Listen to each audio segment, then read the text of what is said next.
Chapter 1008. I'll wait for you outside. With that, he left with Xiaoqian. Li Dongxiang let out a sinister laugh and slowly took a few steps toward Lu Jingtian. The fear in her heart increased exponentially. Initially, she thought that this was a prank by the two children, but now she no longer thought so. He walked up to her, slowly squatted down, and removed the black cloth from her mouth. She got the chance to speak and immediately asked in horror, What are you trying to do? What am I trying to do? I'm going to do you. He grinned and spoke vulgarly. She was stunned for a moment, only to see him stand up and unbuckle his belt with one hand. What are you doing? You're raping me. Don't you dare do anything rash. Oomph. He ignored her. Lu Jingtian's lips trembled as her eyes darted around in panic. She suddenly understood the current situation. If she were to maintain her overbearing attitude from before, she would not be able to escape. It was just a matter of dying a little faster. She did not understand what these two rascals wanted to do to her, but the murderous look in Yun Tianyo's eyes was definitely not a prank. She raised her head and looked at Li Dongxiang with a smile. How much do you want? Li Dongxiang froze. Those two rascals gave you the money, right? That's why you. Let me tell you, I have a background. My father is powerful and influential. You'd better not offend me. Otherwise, you'll regret it. This was the only possibility she could think of. Xiaoqian was rich. Muyaja would usually give him tens of thousands of yuan as pocket money. How much did he give you? I'll give you double. This way. Can you let me off? She was so flustered that she could not speak coherently. Sure. If you can fork out double the amount he gave me, I'll let you off. Li Dongxiang was naturally not one to make a losing deal. He squatted down as if to negotiate with her. She calmed down and asked, How much did he give you? He took out the check from his trouser pocket and showed it to her. Lu Jingtian was stunned when she saw the words written in Chinese. Impossible. Where did he get so much money? Lu Jingtian chuckled. I think you've been fooled by those two kids. Think about it. They're barely 15 years old. Do you really think he can give you so much? She only suspected that Xiaoqian was the one who gave her the money. She did not suspect you at all. Li Dongxiang raised his eyebrows. That's so much money. I can't afford it. In fact, if it was in the past, he would not have believed that a child could take out so much money. However, he had seen this child's strength before. Lu Jingtian was taken aback. Are you dumb? This piece of paper must be fake. It's just a fake check, and you're treating it like a treasure. What I'm giving you is real money. It's not something a fake check can compare to. Then, this is the number on the check. If you give it to me now, I'll let you go. Lu Jingtian was speechless for a moment before she flew into a rage out of humiliation. How can he have so much money? It's 7 digits, not thousands or tens of thousands. Chapter 1009. Lu Jingtian was infuriated and annoyed by his humiliation. She cried out indignantly, My dad is rich. Let me call him. He can fork out that much money right away. Smack! He gave her a tight slap across the face, causing her face to turn to the side. Are you King kidding me? Call your dad? Then, call the police to arrest me? Woman, you have some tricks up your sleeve. He did not want to waste any more words with her. With a look, 2 of his men immediately stepped forward. One of them grabbed her chin tightly, while the other unscrewed the bottle in his hand and poured the drugged drink into her mouth. She struggled, but she did not have the chance to resist at all. Gulp, gulp, gulp, gulp, gulp, cough, cough, cough, cough. Blurg, she choked badly, and the sweet drink overflowed from her mouth and nose.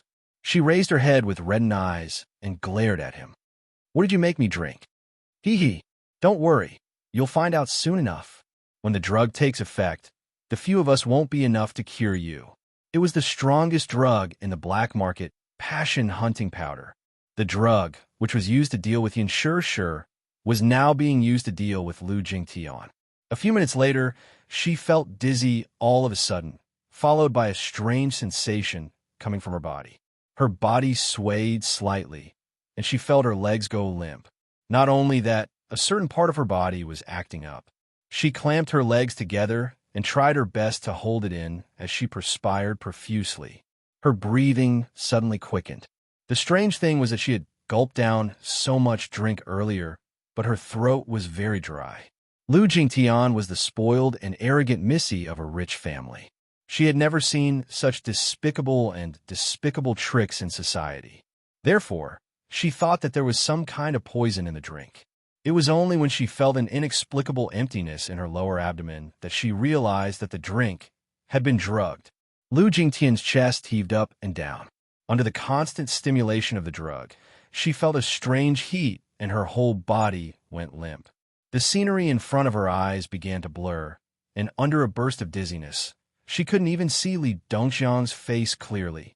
She shook her head, but it did not matter if she did not shake. Instead, she fell headfirst to the ground. She did not feel much pain even when her head hit the floor. It was as if she was lying on a bed of cotton, and she felt as if she was floating in the air. She began to feel an urgent need to fill the emptiness. Gradually, she lost her consciousness, and her gaze became blurry. Huff, huff, I want. It's so hot. It's so hot. As she spoke, she giggled softly. Help me, please. It's so hot, and I feel so empty. Boo-hoo. Lu Jingtian's exquisite makeup was exceptionally seductive. Her beautiful eyes were hazy, and her face was flushed with a coquettish blush. Her red lips, which seemed to be budding, were especially seductive when they opened and closed. The drug had completely taken effect. It made her look like a delicate poppy flower that bloomed unscrupulously, almost mesmerizing his eyes. When the drug kicked in, he untied the ropes binding her limbs. Lu Jingtian looked at him in a daze as fine beads of sweat appeared on her forehead. Chapter 10:10. She lazily leaned against the bedside.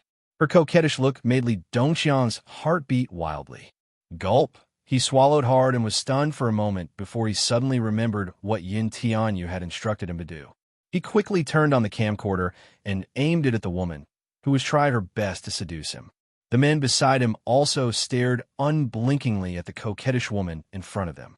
Their eyes narrowed with lust. Oh God! It turned out that their boss had called them over for such a good thing. This was a lucrative job. At first, they thought that it was going to be a fling. Unexpectedly, Li Dongxiang walked over, squatted down, and reached out to pinch her hot and flushed cheeks. She pounced on him at once, wrapped her arms around his waist, and threw herself on top of him. She might have used too much strength, for he was suddenly pushed to the ground by her. She sat on top of him, grabbed his collar, and kissed him. The scent of her expensive perfume assaulted his nostrils. She kissed his cheeks, nose, and chin as her hands impatiently tickled his body. Li Dongxiang felt his whole body heating up.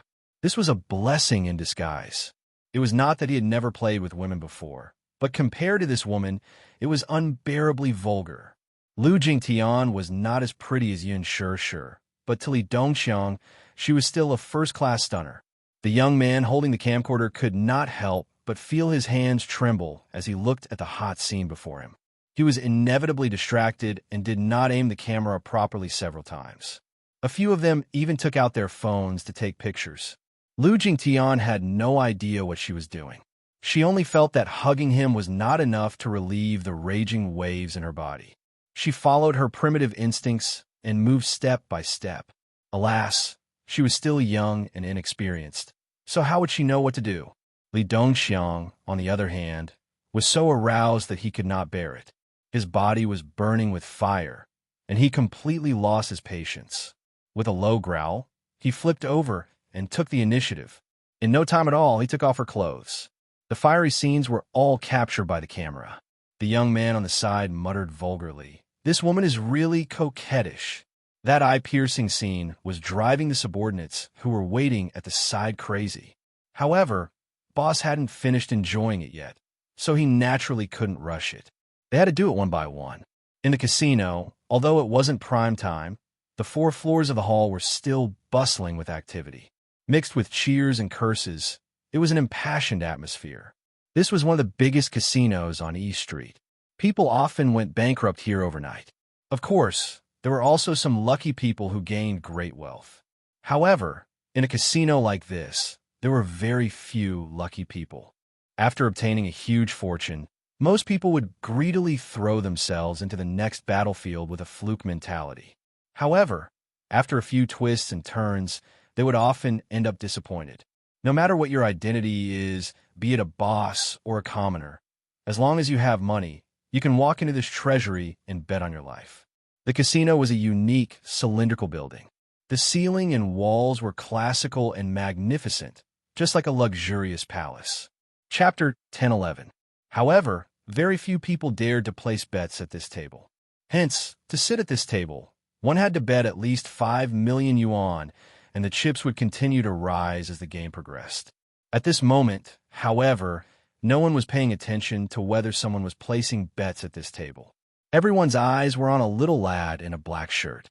This little boy, who was only 6 or 7 years old, had exchanged chips from the dealer half an hour ago. At that time, he only had a few 100,000 yuan worth of chips.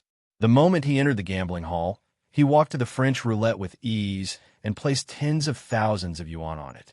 His nonchalant expression made it seem as if gambling, to him, was just a simple game. Xiao Chen stood nervously beside Yu. Earlier, he was bored waiting outside the door, so he said that he wanted to take a look around the casino. Seeing that it was interesting, he exchanged chips to relieve his boredom. At that time, no one paid much attention to him. Most of them thought that he was just an extremely naive little lad who dared to enter the casino after stealing so much money from somewhere. Gambling at such a young age, he was truly a wastrel. A kind-hearted person stepped forward to persuade him, but Yu merely replied unhurriedly, "Hee, I'm just casually playing." Casually playing, this was a slang in the casino. Usually, those who said this were here to challenge the place.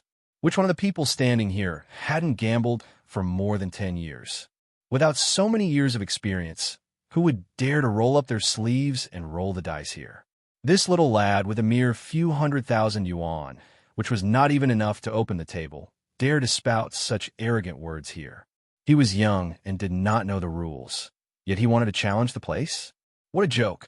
Many people mocked and ridiculed him, but Yu merely crossed his arms and leaned lazily against the table. His lips curled into a devilish smile as he pushed all the chips to the table, making people feel guilty. Staking it all on one throw? The banker's eyes could not help but reveal a trace of contempt. The roulette spun once, and everyone turned pale with fright. Unexpectedly, Yu won the first round and earned a lot of money. Yu accepted the bet without a change in his expression. His face was still wearing a nonchalant smile. His expression was calm, and yet it was not a smile. He looked at the money he had won and shook his head helplessly. He said mildly, "I was just lucky." Under everyone's dumbfounded gaze, he immediately threw all his capital and the chips he won on the table, as if he was going to continue the game. The banker looked at him and thought to himself that it was just a fluke. There was no reason for him to continue winning. Everyone placed their bets, and after a few rounds, Yu's chips became more and more impressive. In the beginning, the crowd looked down on him, but now they were all following him to place their bets. The fiery atmosphere in the gambling hall was a sharp contrast. Although he had won a lot of chips, the child's face was still calm. He only smiled and played with the chips in his hand. The banker's forehead was sweating, and he didn't dare to make a move. More and more gamblers followed behind Yu, but the banker still did not place his bet. Yu suddenly looked up. He raised a finger lazily and shook it gently. He said mildly, "You can't." Chapter 10:12. He had been in the casino for more than 20 years and had been playing since he was 10 years old. This lad was clearly trying to humiliate him. However, despite his anger, it was an undeniable fact that he had lost to a child. He had never lost so thoroughly in all his years of playing. He did not even have the will to fight anymore. The dealer pushed down his chips and simply admitted defeat. Yu looked at him with a smile. A dealer in a purple uniform walked up to him and carefully collected all the chips he had won. Xiao Chen whispered in his ear in disbelief. Yu, are you that good? You actually won more than a few million." Yu glanced at him from the corner of his eyes and hooked his finger at him. Xiao Chen leaned over. Yu said flatly, "Idiot, I cheated." Xiao Chen, In the small dark room, the atmosphere was heated. It was the time for endless battle. The first time was naturally accompanied by pain, but compared to the seemingly endless emptiness and stimulation in Lu Jingtian's body, it was nothing. With the guidance of the drug, she seemed to have turned into a flirtatious vixen. She twisted her body seductively and cooperated fully no matter what position he took. Li Dongxiang was the first to admit defeat and was somewhat helpless.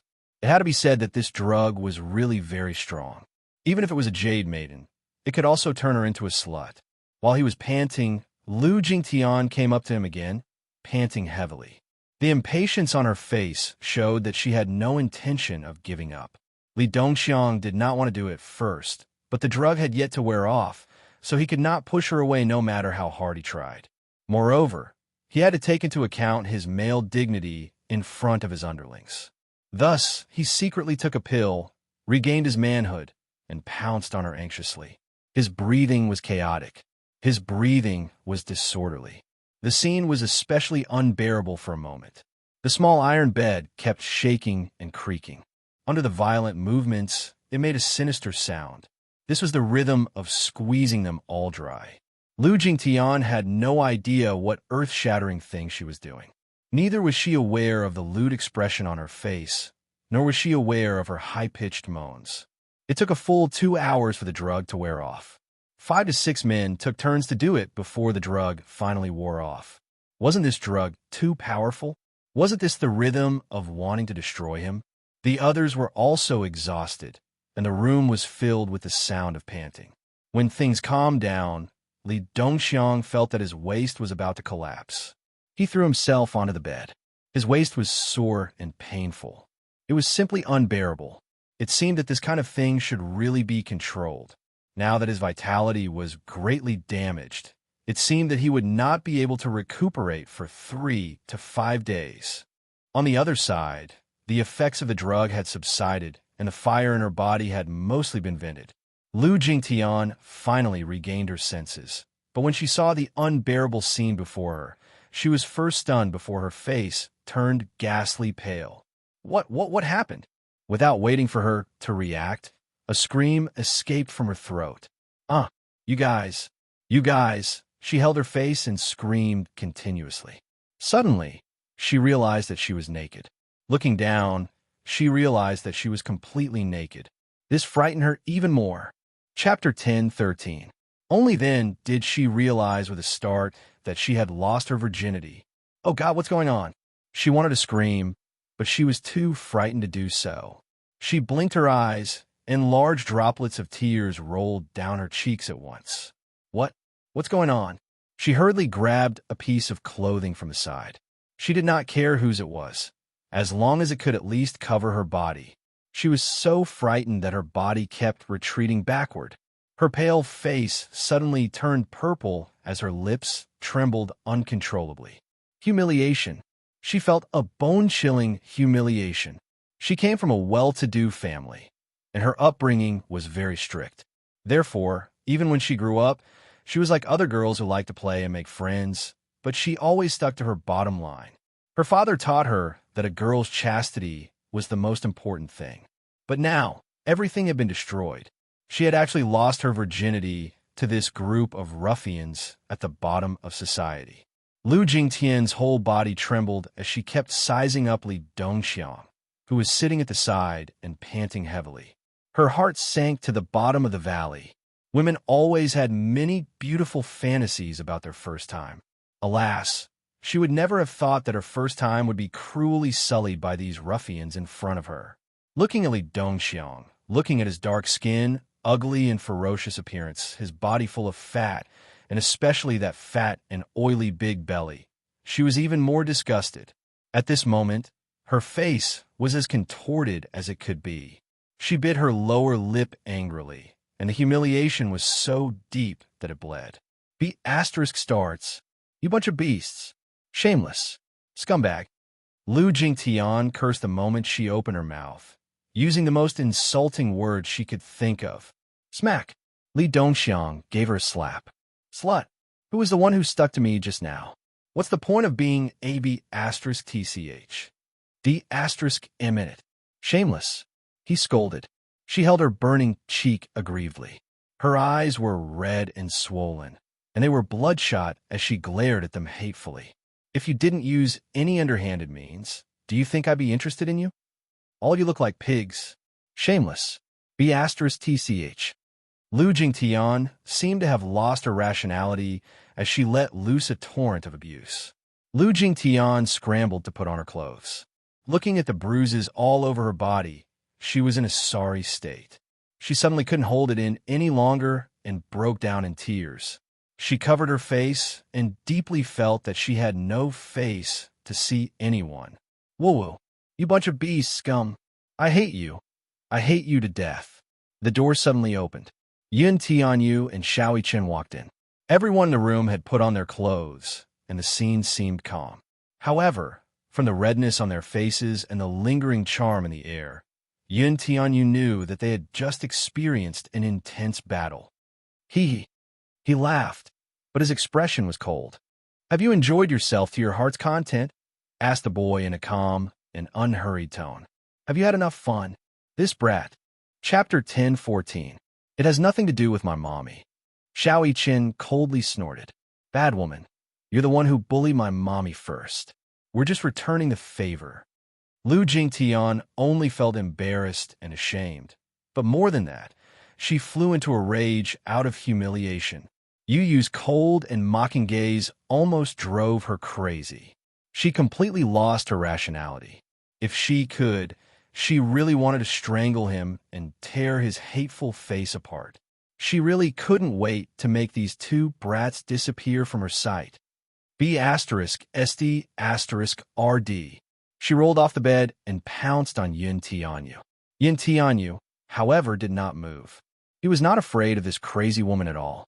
Alas, she had forgotten about the chaotic battle she had just gone through. Just as her toes touched the ground, she felt her legs give way and fell to the ground with a plop. Her limbs were as heavy as lead, and she could not even lift her wrists. She was filled with resentment. Yun Tianyu smiled coldly and took a few steps toward her until he was right in front of her. He lowered his head and looked at her from above, admiring the changing expressions on her face. Humiliation, resentment, madness, pain, despair. Everything was in his eyes. He admitted that his method was indeed cruel. However, this was the only way to appease the hatred in his heart. He would never forgive anyone who touched his reverse scale. A pitiful person must have something to hate. Yun Tianyu told Li Dongxiang, send her back. Li Dongxiang nodded, but he was still panting heavily. He had yet to calm down and was on the brink of exhaustion. Yun Tianyu turned to leave, but he suddenly thought of something. He turned back and bent slightly. His cold and unfathomable eyes met with Lu Jingtian's dazed ones. Don't blame me for being ruthless if you dare to make a fuss about what happened today. Lu Jingtian was stunned. This child had a charisma that made one unable to look him in the eye. That pair of cold eyes actually oppressed her to the point that she couldn't breathe. I'll let you off today, but if you dare to bully my mommy again. Yun Tianyu paused and narrowed his eyes. Do you believe me?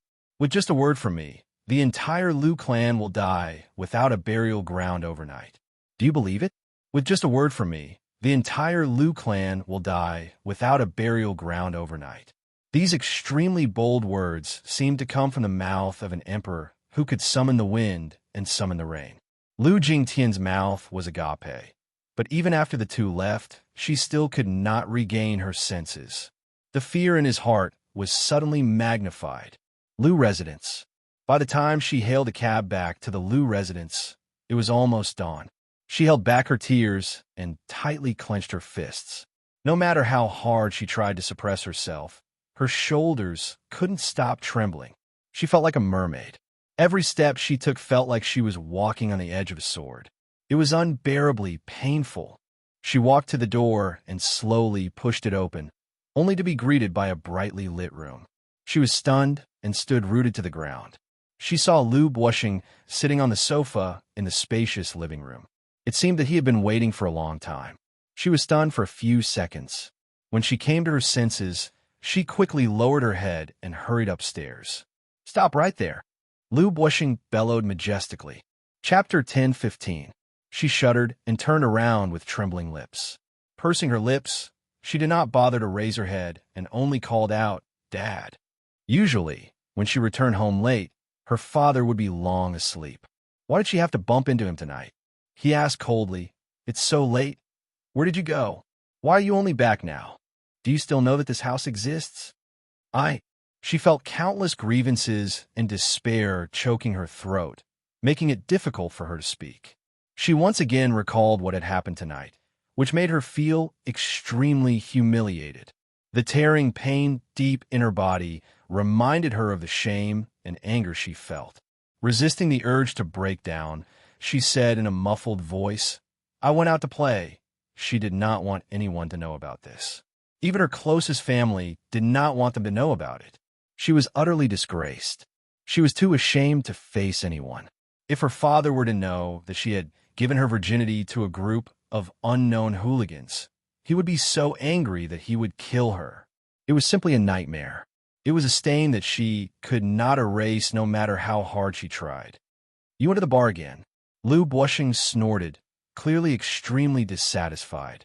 He was about to lecture her when she hurriedly said, "Dad, I'm tired. I'm tired. I'll go back to my room to sleep first." She tried to avoid him, but her father angrily said, "Stop right there.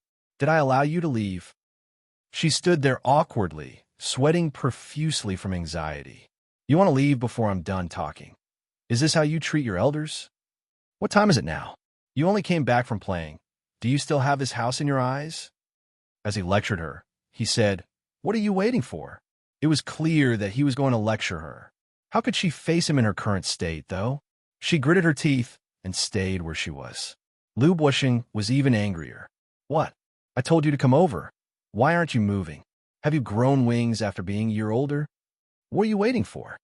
His sternness made her tear up even more. She suddenly started sobbing softly. She felt so embarrassed. If Lu Bushing were to see her like this, she would lose her last bit of dignity. Lu Bushing got even angrier. He suddenly got up, walked up to her, and grabbed her arm. Lu Jingtian stumbled and fell right in front of him. What he saw in front of him, however, greatly shocked him. Her exposed arms, shoulders, and collarbones were densely covered with all kinds of ambiguous marks of strangulation and kisses. Looking at her face, it was red and swollen. It was clear that she had been raped. When Lu Bushing saw everything clearly, he subconsciously slapped him in the face. Lu Jingtian could not take it anymore and fell to the ground. She lowered her head and let her hair cover her face in the shadows. What the hell are you doing? How did a girl end up like this?" Lu Bushing was exasperated at her failure to live up to his expectations. His first reaction was that he had no idea who she was fooling around with again.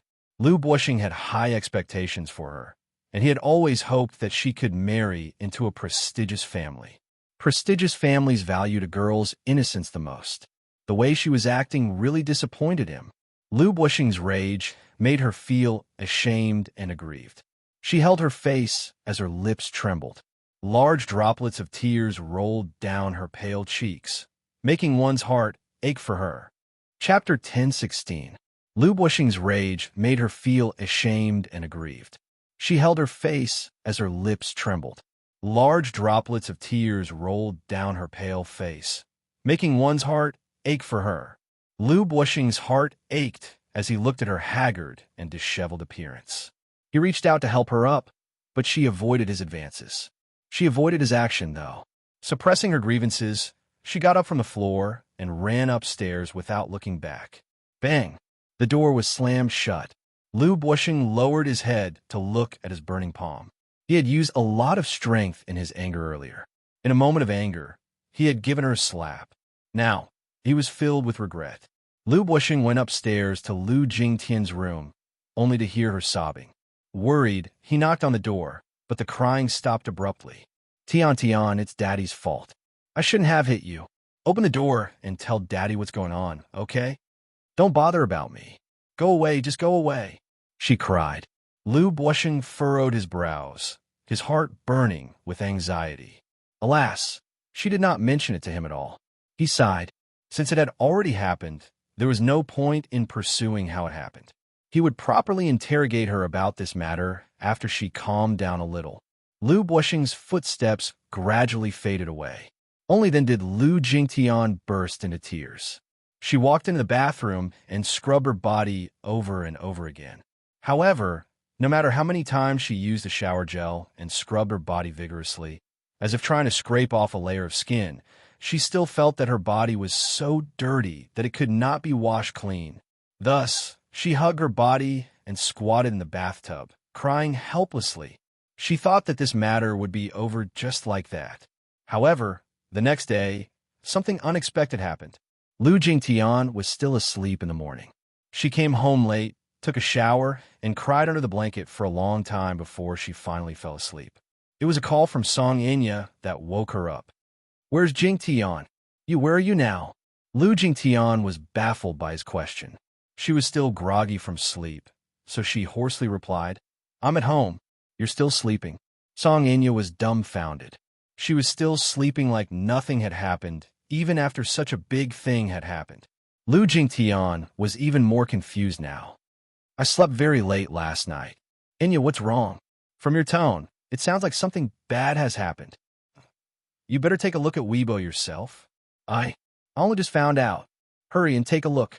The Missy's words gave her an ominous premonition. She quickly switched on the tablet and entered the Weibo app. The moment she opened the front page, she saw hashtag Lu Jingtian's sexy photos hashtag dominating the headlines. Lu Jingtian was so shocked that she almost choked. She covered her mouth as her eyes widened in shock. It turned out that Li Dongxiang had recorded a complete video yesterday. After editing it, he had uploaded a few screenshots to the internet. Other than Lu Jingtian, everyone else had been censored out. In the screenshots, Lu Jingtian's hair was disheveled, and her expression was enchanting. Her facial features were so clear that one could almost tell who the woman in the video was at once. Lu Jingtian's hand, which was holding the tablet, trembled uncontrollably. Chapter 10:17. At first, the netizens were a little skeptical, thinking that it might just be a coincidence that someone looked similar to Lu Jingtian. Soon, a mysterious ID released an even higher resolution image. The netizens could see it more clearly. There was a very obvious feature on her face. There was a mole at the corner of her mouth. This feature instantly confirmed her crime. Her mind went blank with a bang, and she was petrified as if she had been struck by lightning. Soon after, the media published a few photos of her in a bar, which showed her rubbing her ears intimately with a stranger. Perhaps it was because of the angle, but her expression looked especially slutty. With a cigarette in one hand, she laughed and fell into the man's arms. She looked like a prostitute. Some paparazzi even took photos of her hugging another man at a bar. It was such a hot scene that people could not help but sigh. Lu Jingtian looked pure on the surface, but she was actually such a person in private. How despicable. The photos were quickly spread all over Weibo, and the public opinion about her instantly dropped to the lowest point. Oh my God. Seeing such explosive news so early in the morning, my worldview has been turned upside down. Is Lu Jingtian so open? She seems to be quite fun in private, and she seems to be quite fierce. I'm from the capital. I once bumped into her at Savra Bar. She was with a man, and they were very close. I wanted to take a photo, but it was too dark, so I couldn't get a clear picture. I was also afraid of getting into trouble, so I didn't take a photo. I thought that she was just a scheming woman. I didn't expect her to be such a despicable woman in private. How disgusting. The netizens left comments saying that Lu Jingtian was a vicious and scheming woman.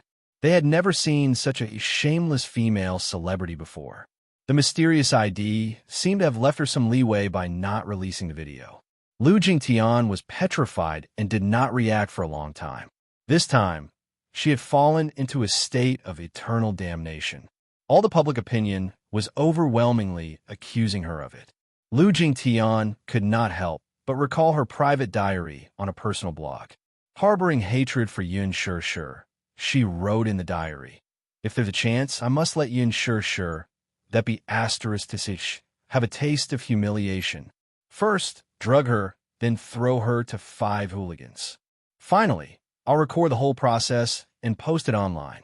Let everyone take a good look at the so-called national first love in their eyes. How slutty and despicable she was in private. He. Was it an illusion? Why was her experience now exactly the same as the content of the private diary she had written on her blog? Could it be impossible? Her diary was a private diary that was locked. Other than her, no one else had seen it. Yin Tianyu received a call from Lee Hanlon. According to his instructions, the latter had already finished editing the video and bribed various public relations teams to spread rumors about Lu Jingtian's indecent deeds on the internet. Later, remember to release the surveillance video. This is the highlight of the show. Yes. However, President Yin, don't you think you're being a little too ruthless? Chapter 1018. The truth behind Lu Jingtian's pornographic photos? Look at those celebrities who appear pure on the surface, in private. Lu Jingtian's pornographic photos, scandal escalates. Lu Jingtian closes her Weibo account. Guilty conscience? For the next few days, the scandal regarding Lu Jingtian's pornographic photos continued to fester. Recently, however, a small Weibo account suddenly released a short surveillance video. The video was very short, lasting only a few minutes. When the video was played, it showed Lu Jingtian beating up a woman in a hotel corridor. Although it was said to be a beating, the woman was indeed ruthless. The clip of Lu Jingtian beating up Yana like a madwoman shocked many people. The reason why they could recognize Lu Jingtian at a glance was that her gown was very recognizable, so it was not difficult to distinguish her. This was what Lu Jingtian wore to Huanyu's gala, which was published in the newspapers. The Imperial Hotel's camera angle was very wide, and it was aimed at the corridor and the elevator door. There were 2 shots taken from different angles. When the first video was opened, it was still a little unclear. From this angle, one could only vaguely make out Lu Jingtian's back. As for the facial features of the person she was beating up, it was too blurry for one to recognize. When the second video was opened, it was aimed at the front of the 2 people. The angle was accurate, and the facial features were clear, so one could recognize Lu Jingtian at a glance. The shot was very clear, so Lu Jingtian's face was exposed.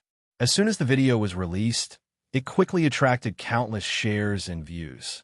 In just a few minutes, it was read tens of thousands, and countless people fought to share it. Lu Jingtian's pornographic photos also reached a boiling point. Lu Jingtian's character was soon questioned from all sides. Oh God, I didn't expect Lu Jingtian to be so violent. That woman is so scary. She looks like a lotus on the surface, but I didn't expect her to be so dark inside. Lu Jingtian is too scary. How can a woman like her be a celebrity? Lu Jingtian should get out of showbiz. An anonymous netizen put up a poll to hashtag Lu Jingtian get out of showbiz hashtag. At first, Lu Jingtian's team tried to calm matter down. However, no matter how brilliant a team was, in the face of such an irrefutable fact, there was no room for negotiation. Yun Tianyu's PR team worked overnight to prepare a press release to smear Lu Jingtian's reputation. By then, she was already in a mess. Under the immense pressure of public opinion, under Lu Buoxing's arrangement, Lu Jingtian left the country overnight to avoid the limelight. Lu Buoxing had no idea what was going on, but he had been in the entertainment industry for many years, so he could more or less guess what was going on. His daughter must have offended some big shot, and that was why she was being suppressed. Alas, no matter how he interrogated her, she refused to divulge anything. She feared him from the bottom of her heart. Even though this was clearly a child under the age of 8, she could not help but feel terrified when she thought about the cause and effect of this matter. In just one night, this child was able to ruin her reputation effortlessly, no matter how he did it. Then, he would also have the ability to flatten the Lu clan with a single finger. Hence, she dare not speak up no matter what. Chapter 1019. On the other hand, Yin Shishir was a little surprised by the uproar caused by Lu Jingtian's post on Weibo. She did not feel anything when she saw the articles bombarding Lu Jingtian on Weibo. It was an indescribable feeling. Lu Jingtian's fall did not give her much of a reaction. She only treated it as a piece of news and let it go after she read it. On this day, Mushi called her, unable to hide her excitement. The casting for Lethal Beauty seemed to have taken a turn for the better. The investor, who had seen her photo, seemed to be interested in her and invited her out for a meal to discuss the film contract. Mushi excitedly said, Sure, I've heard some insider news. Director Gu thinks highly of your acting skills and thinks that you can play the leading role, so he strongly recommended you to the investor. The investor saw your photo and thinks that your image is very suitable for the role, so he invited you out for a meal. The investor? There are two investors for Lethal Beauty. One is Chingguang Entertainment, and the other is Global Pictures, a very famous production company. Sure. Do you want to give it a try? Who knows, you might succeed. It turned out that, although the producer had directly kicked Yun Shishir out of the list for that audition, Gu Xiaoyang was very satisfied with Yun Shishir's performance. Hence, he strongly recommended Yun Shishir to the head of Global Pictures, Sun Hua. Sun Hua watched Yun Shishir's audition video and was very satisfied with it, too. Her acting skills were explosive, and her eyes and expressions were very intense. Moreover, Gu Xiaoyang was full of praise for Yun Shishir, thinking that her acting skills were much better than Lin Ji's. Her aptitude was not bad, and she was very photogenic. Hence, Sun Hua reported the situation to the higher-ups. At first, the higher-ups of Global Pictures gave an ambiguous reply, saying that they would discuss the matter before making a decision. Gu Xiaoyang really liked Yun Shishir and hoped to have a chance to use Yun Shishir in the future. Hence, he mentioned this matter to the higher-ups of Global Pictures. The Green Apple was going to be released soon. The box office was bound to be spectacular. Although Yun Shishir was a newcomer, her potential was immeasurable. After the release of The Green Apple, with the support of Gu Xingze and Lin Fengtian, Yun Shishir would definitely become famous overnight. At that time, Yun Shishir would definitely be more talked about than Lin Ji. In that case, Lethal Beauty would definitely benefit from The Green Apple. When the person in charge heard this, he was indeed very tempted. Indeed, although Lin Ji was a popular A-list actress, compared to Yun Shishir, Lin Ji's popularity was too high. After Lin Ji's debut, her reputation and popularity had been bountiful. However, the rumors about her were nothing. Yun Shishir's popularity soared as soon as she debuted. Even before the crew of The Green Apple released any behind-the-scenes footage, Yun Shishir's name would be on the hot search list. Hence, the higher-ups of Global Pictures decided to meet with Yun Shishir to discuss the casting of the role. Sun Hua then contacted Qinzhou. Initially, when Qinzhou learned that Global Pictures had invited Yun Shishir to a dinner party to discuss this matter, he hesitated for a moment before rejecting the invitation. Hence, Sun Hua thought of Mushi. When Mushi first received this news, she was overjoyed. Yun Shishir, on the other hand, was a little hesitant. Dinner party. Yun Shishir was inexplicably reminded of that dinner party where a young model had offered her body to the investors and producers in order to fight for resources. That unsightly scene was still fresh in her mind. Chapter 10:20. Mushi, rejected for me. The assistant was stunned. Sure, are you dumb? This is a rare opportunity. You must know that if you perform well and satisfy Worldwide's higher-ups, the production team of Lethal Beauty may decide to cast you. I have something on tonight, so I can't make it to the dinner party. Reject it for me. Yun Shishir said. Even though the assistant felt that it was a pity, she could not force the matter, so she gave him a tactful reply. When Sun Hua heard this result, he was so angry that he flared up. This Yun Shishir has just debuted, yet she's already putting on airs. Worldwide's higher-ups personally invited her, yet she rejected them without any hesitation. Is this appropriate? She's clearly acting like a big shot. When the news reached Worldwide's higher-ups, Li Dongliang, he gritted his teeth in anger when he heard that Yun Shishir was acting like a big shot and was not coming. Sun Hua gripped his phone tightly as he heard Li Dongliang's sarcastic remark. That woman's character is still a little high and mighty. Why? Is she looking down on Worldwide or me? She's putting on airs just because I asked her to have a meal with me. A taxi stopped steadily at the entrance of Global. Sun Hua got out of the car, smiled apologetically, and explained to the phone in a low voice, "Mr. Li, don't be angry. Why get angry over a small actress? Don't you think so?" On the other end, Li Dongliang sneered. Her. Why? I said that I wanted to treat her to a meal.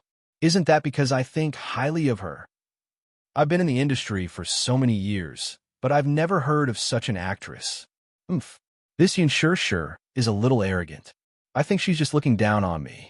Oomph. After a pause, Li Dongliang continued, Sun Hua, how did you do your job? I asked you to treat her to a meal, and in the end, you gave me the cold shoulder. If word of this gets out, do you want worldwide to become a joke? I think you're just messing with me. Sun Hua could not help but feel flustered and vexed. Mr. Li, look at what you're saying. How would I dare to trick you? The man snorted coldly, and his voice was filled with anger. This Yin Shi has really opened my eyes. In any case, I don't care how you do it. In any case, you have to get back at me. Even if she came, she had to come. He had to come even if he didn't want to. Otherwise, you can scram. When Sun Hua heard this, he felt even more guilty. He hurriedly said, Boss Li, don't be angry. It's all my fault. How about this? Let's set the dinner for tomorrow night. I'll definitely bring the person to you. At that time, you can do whatever you want. What do you think? The man suddenly laughed. Sun Hua, at least you know how to appreciate favors. It's tomorrow night. Don't let me wait too long. I don't want to waste any more time. You know that I don't have much patience. Before Sun Hua could speak again, he hung up the phone. Sun Hua was also angry that Yin Shi did not give him any face. She had just debuted and acted in a movie. It had not even been released yet, but she was already acting like a big shot. Li Dongliang had noticed her and invited her to a meal because he thought highly of her. One had to know that this dinner was not for just anyone. Many female celebrities were lining up but did not get a turn. When it came to Yin Shi, she rejected it with one sentence. What was the meaning of this? Chapter 10:21. When Li Dongliang saw the photo, he was stunned. However, Sun Hua showed him the audition tape. Li Dongliang naturally did not care about the audition. He was a capitalist. Being involved in the film industry was just a branch of his investment. He did not care about whose acting skills were good. He only cared about the return of the investment. That was all. Qingguang Entertainment and Worldwide Entertainment jointly invested in Lethal Beauty. Qingguang Entertainment intended to promote Lin Ji and internally selected her as the female lead. Li Dongliang did not care who the female lead was, so he did not have any objections. Before this, in order to please Li Dongliang, Qingguang Entertainment specifically instructed Lin Ji to fight for Li Dongliang's approval. After being in the entertainment industry for 3 years, Lin Ji was not as ignorant as she was when she first debuted. Naturally, she knew the benefits involved. She was also very obedient and sensible. She accompanied Li Dongliang for 2 nights and served him well. Li Dongliang was naturally satisfied with her. Hence, the matter of the female lead could be said to have been decided. However, after Gu Xiaoyang strongly recommended Yin Shi to Sun Hua, and Sun Hua showed Li Dongliang the photo, he started to miss Yin Shi. After being in the industry for so long, he had played with many women. There was the charming and enchanting Yin Bingqing, the peerless Han Yuyin, and the fresh and beautiful Yang Mi. Most of them were like products of the assembly line. They had the same face and were not distinguishable, let alone temperament. Yin Shi, on the other hand, had a unique temperament. She was pure and refined. What made it even more unbearable was that she seemed to have a temperament that made one want to conquer her impatiently. The more pure and beautiful a woman was, the more men wanted to conquer her, and the more they wanted to ravage her. This was probably the deep-rooted bad habit of some men. A man's desire to conquer was undoubtedly manifested in 2 aspects. One was his career, the other was his woman. Hence, Li Dongliang personally said that he wanted to treat Yin Shi to a meal. He wanted to make a move on her. Who knew that Yin Shi was not a person who knew how to play the game? She actually rejected him. However, Li Dongliang was indignant. Wasn't this clearly embarrassing him? He scolded Sun Hua badly. The next day, Sun Hua drove to Huanyu Tower and directly found the head of Huanyu's public relations department, Kong Xiaoqian. Speaking of Kong Xiaoqian, she was the head of Huanyu's public relations department. She was very young, but she had already become the head of the public relations department. How capable was she? That's not true either. Huanyu's internal relationships were intricate and complicated. Anyone who could occupy a place in Huanyu's upper echelons had a lot of connections behind them. Kong Xiaoqian was the daughter of the Kong Consortium. The relationship between the Kong Consortium and the Mu Corporation could be traced back to more than a decade ago. The cooperation between the two families was not shallow. Just the East Bay project that the Kong Consortium had just taken over from a Mu Corporation was worth several billion yuan. Kong Xiaoqian majored in public relations in university. After graduation, her father arranged for her to enter Huanyu's public relations department. A few months later, she was officially appointed as the deputy head of the public relations department. Now, he had been promoted to the level of a minister. After sitting down, Sun Hua went straight to the point and brought up this matter. Department head Kong, there's an artist called Yun Shishir in your company. Do you remember her? Chapter 1022. Kong Xiaoqian had gone abroad a few months ago to prepare for delivery. She had just returned not long ago and had not finished handing over the company's affairs. We've worked together for so many years, but this is the first time I've seen such an arrogant artist under Huanyu. She just debuted and acted in a movie, and she's already so arrogant? The movie hasn't even been released yet, and she's already acting like a big shot. How is this appropriate? Kong Xiaoqian fiddled with her beautiful nails as she smiled and said, Manager's son, calm down too. Don't get angry over a small artist. Haha, it's not worth it. Director Lee wants me to hand her over tomorrow. No matter what, I must bring Yin Shishir to him today. Chief Kong, give me a definite answer too. Don't make things too difficult for me. I heard that this Yin Shishir has just debuted, and the company has spent so many resources on her because she has some relationship with our young Master Mu. Who knows? Maybe she's young Master Mu's pet. Kong Xiaoqian smiled sweetly as she spoke, as if she was a rich man's daughter. Pet was a jargon in this industry. It meant that she was a mistress kept by a big shot. Sun Hua smiled contemptuously and said, No wonder she's so ostentatious. It turns out that she's hooked up with young Master Mu. She just debuted and got the female lead role in Director Lin's movie. She stole the limelight and was unrivaled for a while. It's all because of the unspoken rules. Since it's all because of the unspoken rules, why is she still so pretentious? Kong Xiaoqian was a little hesitant.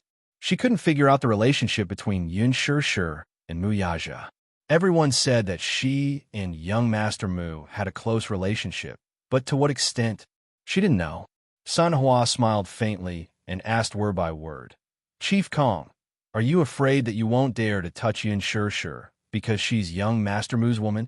Kong Xiaoqian said, Manager's son, if she's really young Master Mu's woman, I won't dare to touch her at all. How is that possible? Young Master Mu would fancy a woman in the entertainment industry? Sun Hua snorted coldly. After all, even if she's Master Mu's pet, he's just playing with her. Young Master Mu was as precious as gold and jade. How could she be a match for him? One was in heaven while the other was on earth. Moreover, if she was really the woman that young Master Mu had his eyes on, how could young Master Mu allow his woman to mingle in the entertainment industry? Since you're in this circle, you should understand the rules of the game. Pausing for a moment, Sun Hua sneered coldly. Since she likes to climb up high so much, then with this opportunity in front of her, why doesn't she hurry up and climb up the pole? If she served Bosley well, she would be rewarded handsomely. Naturally, you'll also get your share. Kong Xiaoqian was still a little hesitant when Sun Hua said, I heard that your father recently got the East Bay project, but he's still short of funds. If he can get Yin Shishir here, I'll talk to President Lee. Maybe if Yin Shishir serves him well, he'll be happy, and his voice stopped abruptly, and he didn't continue speaking. Kong Xiaoqian naturally understood the hidden meaning in his words. Her red lips curled up slightly as she exchanged a glance with Sun Hua and smiled mysteriously. Chapter 1023.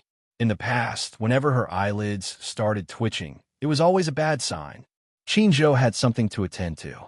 Before he left, he asked Yin Shirshir to consider the role of the second female lead in Lethal Beauty.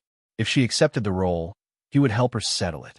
Yin Shirshir was flipping through the script when Kong Xiaoqian suddenly walked in. Seeing that she was engrossed in reading the script, Kong Xiaoqian knocked on the door. The sudden movement startled her. Yin Shirshir looked up. Seeing that it was Kong Xiaoqian, she smiled. "Department head Kong?" "Hello." Kong Xiaoqian walked straight to her and sized her up. Suddenly, she smiled and asked, "Yin Shirshir, are you free tonight?" "Yes, why?" Kong Xiaoqian nodded and said, "Tonight, you and Li Quan will go meet a client." Li Quan was the secretary of the public relations department. Yin Shirshir had met him once before. Meeting a client? Yin Shirshir was a little hesitant. She was in a hurry to go home. But on the other hand, she didn't want to offend Kong Xiaoqian. So she was a little hesitant. Kong Xiaoqian sized her up and warned, "This client is very important to the company. Yin Shirshir, you have to remember that you're an artist under Huan Yu. So you have to know what you're doing and what you're saying. Don't do anything that will cause losses to the company, understand?"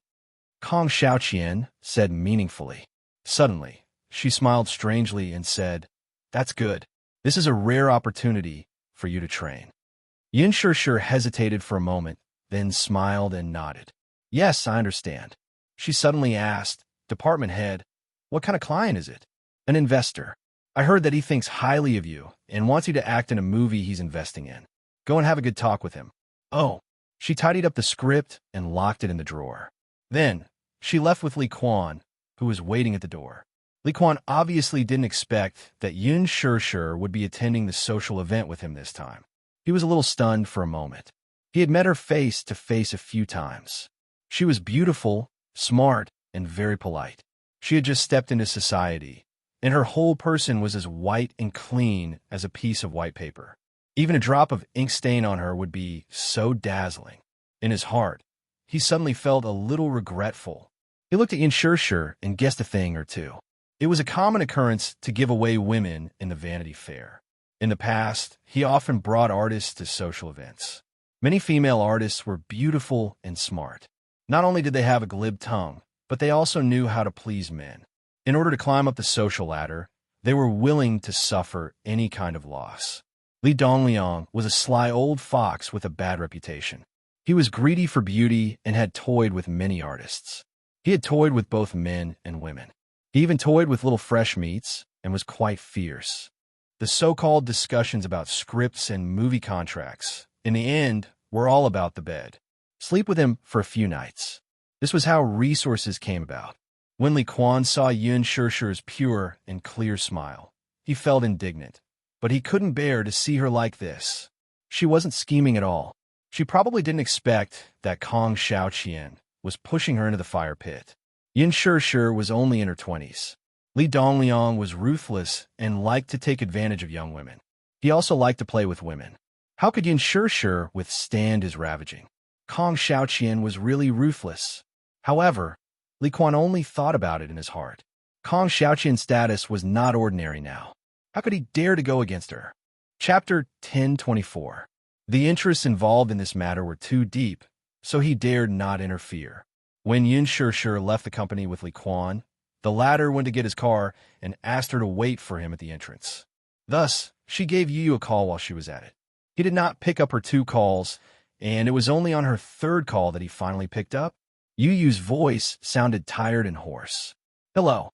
Yin Shirshir could hear his tiredness, and her heart ached for him. Hence, she said, "Yu, Mommy will be back late today. Rest early and don't wait for Mommy." "How late will Mommy be back?" "Around 9:30 p.m. "Oh." Yu sounded a little unhappy as he said slowly, "Mommy will be back late. You can't sleep well." Yin Shirshir was stunned for half a second before she gently said, Yu, Mommy will definitely be back early, but Yu, don't wait too late." Yu replied, "Okay, Mommy must be back early." Wax. Wax. Yin Shirshir hung up the call, just as Li Quan drove the car over. Inside the car, the man held the steering wheel with a frown, deep in thought. Yin Shirshir sat at the side, feeling nervous at the thought of having to socialize with those investors. She turned her head and sincerely said, "Secretary Li, This is my first time meeting the investors. If I say something wrong, please remind me." The man looked at her with pity. Yin Shishir saw his strange expression and asked worriedly, "What's wrong? Are you feeling unwell?" "I'm fine," Li Quan smiled absent-mindedly. Looking at her concerned expression, he suddenly felt a strong sense of guilt. Mushi had just returned to the company and was about to go home when she saw Sun Hua and Kong Xiaoqian walking out of the elevator as she passed by. She subconsciously hid at the side when she saw that it was Kong Xiaoqian. However, he heard Kong Xiaoqian's laughter. "Manager's son, don't you think I'm being too cruel?" Li Dongliang is a man with a wicked sense of humor. He's not any better than He Lingxiang. I heard that he has ruined a few young actresses. You must ask Director Li to be more tolerant of Yin Shishir. Don't swallow her whole. Mushi was so shocked that she almost let out a yelp. She quickly covered her mouth and held her breath as she heard Sun Hua say, "Humph. Doesn't Yin Shishir like to climb up the social ladder?" Although Li Dongliang has a strong family background, his net worth is not small. "I'm not mistreating him by letting such a big branch fly." Kong Xiaoqian smiled. Sun Hua continued, "This Yin Shishir is a stunner. It was no wonder that Mr. Li was so attentive to her. Who told her to be born with a foxy face? Men like this kind of woman." Kong Xiaoqian laughed and teased, "Haha, who knows? Yin Shishir might even be able to squeeze out the first wife and fly up the social ladder." The two figures gradually disappeared into the distance. Mu Shi, who was hiding behind a corner, was stunned. She widened her eyes in shock and gritted her teeth in anger. D****. Don't tell me that Kong Xiaoqian forced Yin Shishir to be a hostess. She had just gone out to ask around with her colleagues. That Li Dongliang was not a good person. He had a strong background and a bad character. She heard that he liked to play with women, and that his methods were extremely cruel. If Yin Shishir were to fall into his hands, she would be eaten alive. Chapter 1025. She was about to leave when she suddenly remembered something and paused in her steps. If Kong Xiaoqian were to find out that she was the one behind this, she might lose her job. However, on second thought, Shishir trusted her so much and treated her as a close friend. If she were to abandon her now, that would be too much of a good conscience. Relying on her memory, she hailed a taxi to Shangdi Walk and found her way to the villa's entrance. She pressed the doorbell and waited for a long time, but no one came to pick her up. Could it not be this villa? She did not remember wrongly, though. Was no one home? What should she do then? If this dragged on, what would happen to Shishir? She could not help but shudder at the thought of Li Dongliang's wretched and sinister face. She was as anxious as an ant on a hot pan. Just as she was breaking out in cold sweat, she suddenly thought of Mu Yaja. She took out her phone, but she forgot that she did not have his number. She did not even have his office or secretary number. She was in trouble. She suddenly had an idea. She dialed the secretary's office number at Dixing's headquarters and then called the secretary's desk. The moment the call was picked up, she heard the secretary's respectful and polite voice. "Hello, this is Dixing Financial Group's secretary's desk. May I know who you are?" She cut her off and shouted, "I'm looking for Muyaja." "Secretary. Air." She then hung up the call. She probably thought that she was a crazy woman. Who would call the CEO's name and go crazy? She widened her eyes in disbelief. This is too much. She hung up just like that. What kind of service is this? She must complain to Muyaja about them. Thus, she suppressed her anger and called the same secretary again. She suppressed her anger and said word by word, "Listen, don't hang up. This is an urgent matter. Please listen to me first. Okay?" The secretary's smile was a little stiff, but she still politely asked, "May I know who you are? Please transfer me to the CEO's office." The secretary was in a difficult position. "If we don't know who you are, it'll be considered a mistake on our part." Mushi bit her lower lip and said, "I'm Huanyu's head of PR, Kong Xiaoqian." As soon as this name was announced, the secretary was stunned. His attitude took a 360-degree turn as he respectfully said, "Minister Kong, please wait a moment. I will transfer the call for you immediately." After waiting for the busy tone for a moment, the call was connected again. Mu Yaja's lazy voice came through. "Hello, what's the matter? Master Muan, Yin Shirshi's assistant, Mu Shi. We've met before. Mu Yaja raised his eyebrows, but his tone was still neither cold nor warm. What's the matter? She patiently recounted the entire incident. It's like this: Imperial Hotel. Under the elegant light and the lingering smoke, the decadent sounds dyed the entire room with a bit of an ambiguous atmosphere. A woman with exquisite makeup was kneeling on the sofa. She was wearing a red dress that reached her hips and wrapped around her beautiful figure, revealing her curves. Without a doubt, this was a woman who was so coquettish that it was impossible for men not to be moved. She possessed a graceful and agile figure. Her chest was full and snow-white, and her pair of fair and beautiful legs were half covered by her skirt. It was enough to make one's blood boil. Chapter 10:26. Looking at the woman who was slowly approaching him, his eyes slowly narrowed. The woman lifted her wavy brown hair with one hand and slowly pulled down the straps of her shirt with the other, revealing her delicate and flawless shoulders. She lifted the wine glass. Her red lips kissed the rim of the glass and took a small sip of the wine. Then, she turned around and knelt on the sofa. She held his chin and sealed his lips. With this kiss, the tip of her tongue drew the sweet wine into his mouth. The rich wine flowed between his lips and teeth. The woman unbuttoned his collar and reached her hand into his lapel inch by inch, gently teasing him. Under the retro wall lamp, Li Dongliang's eyes were very deep, very deep. There was no need to hide the depth in them. The corners of his mouth slowly curled up. His large palm caressed her slender waist and caressed it wantonly. The woman's delicate voice tugged at his heartstrings. Suddenly, he wrapped one hand around the back of her neck and bit her earlobe. The woman gasped in surprise and couldn't help but pout coquettishly. Her small hand pushed his muscular chest, but it seemed like an invisible temptation. It also seemed like she was resisting, but welcoming it.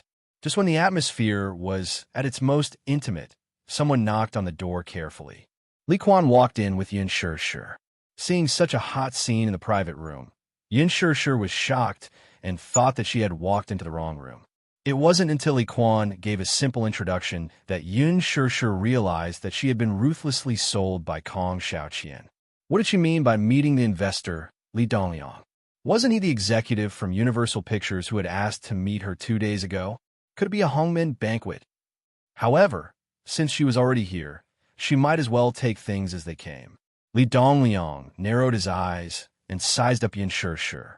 Although he had seen her photo, she was even more stunning in person. She was a beauty, a complete beauty. Her skin, even without any makeup, was still fair and flawless. Her beautiful eyes clearly didn't have any eyeliner, but they were so long and flirtatious, charming and moving. Her nose was tall and straight, and her lips were soft and moist. She was natural and clean, but she had a kind of soul-stirring beauty. This type of beauty could not be replicated. It was unique, just like a poppy, dangerous yet beautiful. It possessed a type of fatal allure. Li Dongliang looked at the charming woman in front of him.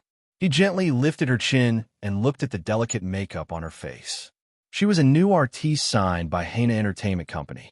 With the dazzling halo of the Miss Asia champion, she was now very popular in the circle. Right now, the model wanted to get herself a role in a blockbuster film invested in by Universal Pictures. Therefore, under the recommendation of her agent, she had this opportunity. How could she let this rare opportunity go to waste? Naturally, she had to perform well. But for some reason, when compared with Yin Shishi, this woman in front of him instantly paled in comparison. Although she was beautiful, her beauty was too rigid and monotonous, like the product of an assembly line, too empty. When he looked at Yin Shishi again, every inch of her facial features was extremely lively, especially her eyes, which were shining and captivating. Therefore, when Li Dongliang looked at the woman with heavy makeup on her face and glanced at the 2 layers of fake eyelashes, he couldn't help but feel disgusted. Suddenly, he lost interest and coldly pushed her away. Chapter 10:27. The woman looked at him in surprise, but she understood that Li Dongliang was no longer interested in her, and she was no longer attractive to him. She lowered her head and bit her lip. She felt a little unreconciled and strange. It was going well just now, but she didn't understand what went wrong. At the same time, she was secretly angry at the woman who barged in. The atmosphere was just right, and it was about to go smoothly, but she ruined it. She couldn't help but feel a little frustrated. She helplessly tugged at his sleeve and blushed. She felt wronged and murmured, "Director Lee, what's wrong?" Li Dongliang didn't even look at her. "Get out." Then my role. Get out." The woman was unwilling, but she got up helplessly and left the room.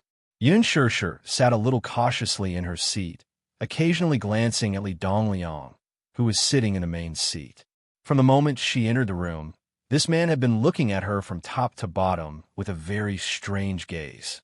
That gaze made her feel very uncomfortable. It was as if he couldn't wait to peel off her skin and eat her bones clean. She looked at Li Quan for help, but she saw that he was still calm, but his smile was slightly unnatural. At the banquet, the topic originally revolved around the interests and cooperation of the two companies. Everyone sitting there was a knife hidden in their smiles. You could often distinguish three meanings from one sentence. They had dug a trap and were waiting for you to jump into it. This was one of the few occasions that Yun Shirshir attended such events. How many of the faces on the table were real? Everyone seemed to have their own ulterior motives. After half a glass of wine, the smiles on the table gradually became a little impure.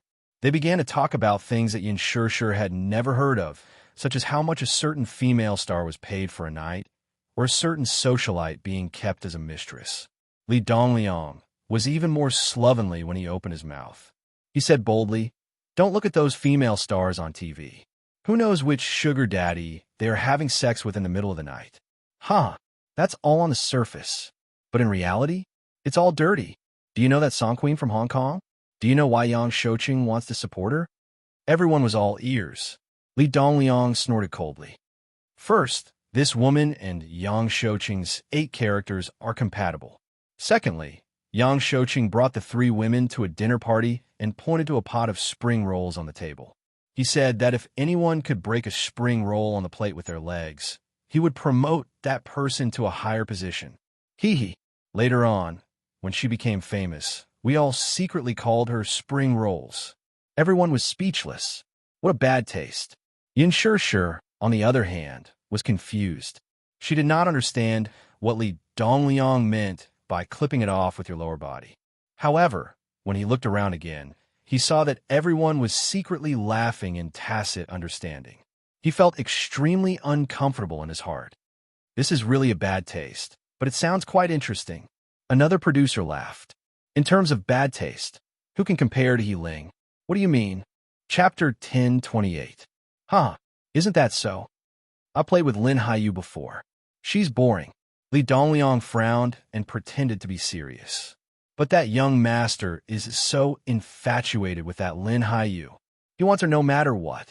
So, his mother, the chairman of the board of directors, said that if she wants to marry into a rich family, she has to give birth to a son first.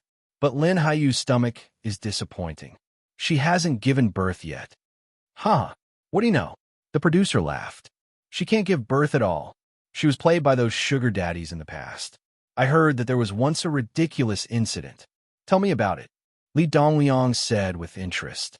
One night, Lin Haiyu was rushed to the hospital.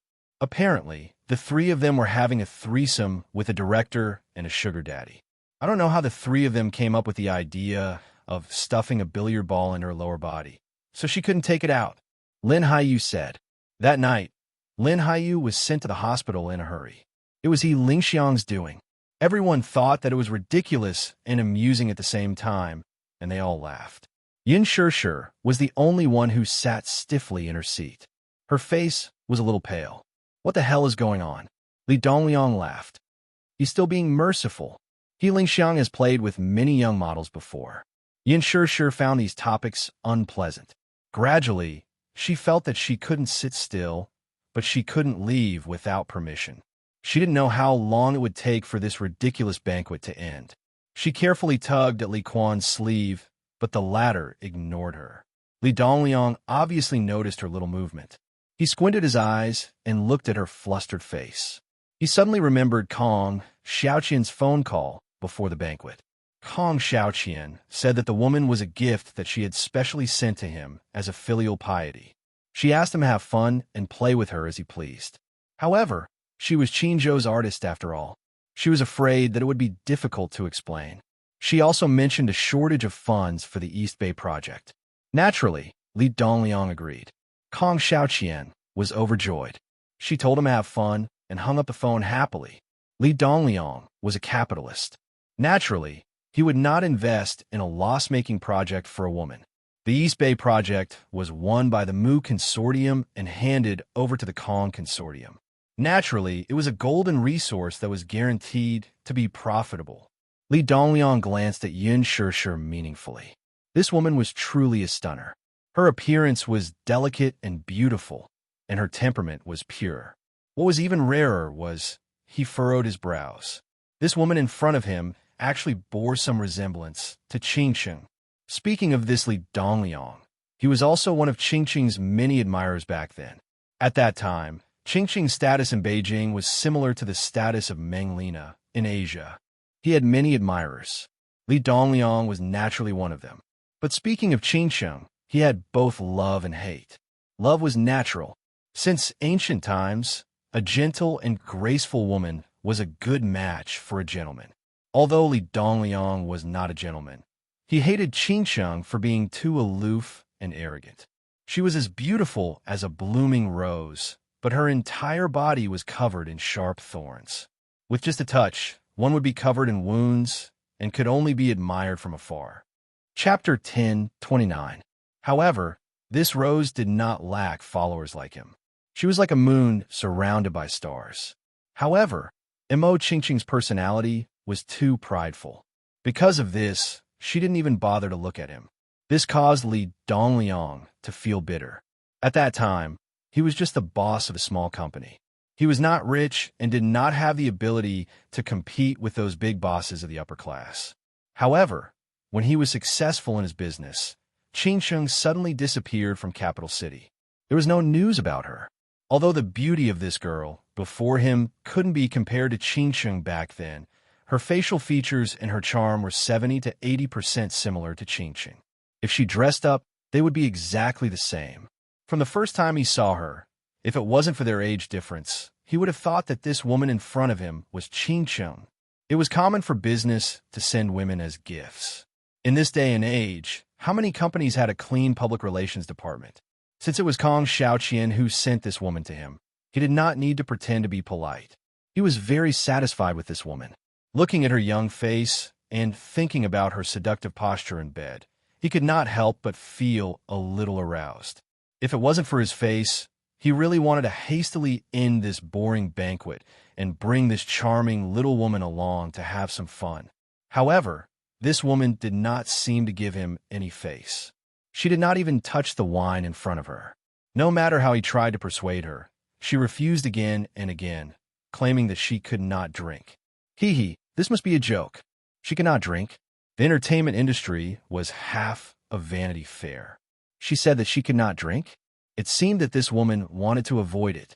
However, he was not in a hurry. He was the CEO of the Li Group.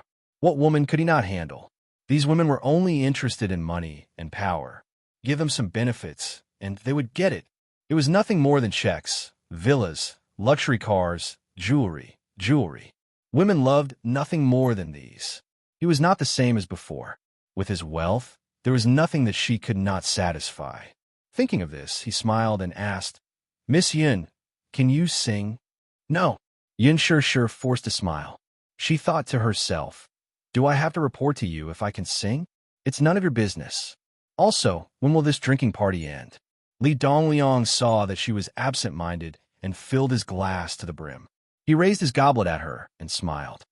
"Miss Yin, may I have the honor of toasting you?" Yin Shishir was a little anxious. She looked at the time and the sky outside the window. Seeing that this big boss wanted to propose a toast to him, he couldn't help but feel a little awkward. He pursed his lips and said apologetically, "Director Li, I'm sorry. I can't drink today. Isn't that a little inappropriate?"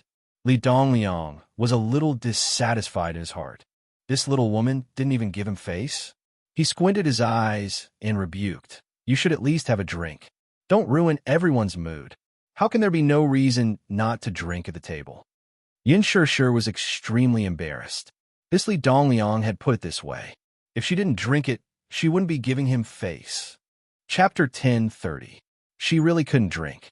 If she could hold her liquor well, not to mention Li Dongliang, everyone at the table would have forced her to drink until she passed out. At the thought of her not giving him face, Li Dongliang might be dissatisfied with her attitude. Or perhaps because of this, the film contract might fall through. Yin Shishir was so shocked that she was trembling all over. But when she thought of Mu Yaja finding out that she looked like the reincarnation of Satan after drinking, she suddenly felt her hair stand on end. On second thought, she still felt that she could offend Li Dongliang, but not Mu Yaja. Thinking of this, she shook her head and said tactfully, half jokingly and half seriously, "Sorry, I really can't drink. If I can hold my liquor well, I'll give you a toast." Li Dongliang smiled and narrowed his eyes as he asked, "Miss Yin, you can't hold your liquor well?" Yin Shishir said embarrassedly, "Yes, I'll be drunk after one glass." Li Dongliang also smiled playfully and said cheerfully, "Miss Yin really knows how to joke. How can you hold your liquor so badly? If you can't hold your liquor well, you need to train more? Train my ass. If you could train your liquor well, anyone could drink." Yin Shishir smiled as she cursed in her heart. She poured some tea and used it as a substitute for alcohol to give Li Dongliang a toast as an apology for her negligence. Li Dongliang smiled as he drank the white wine in his cup in one gulp.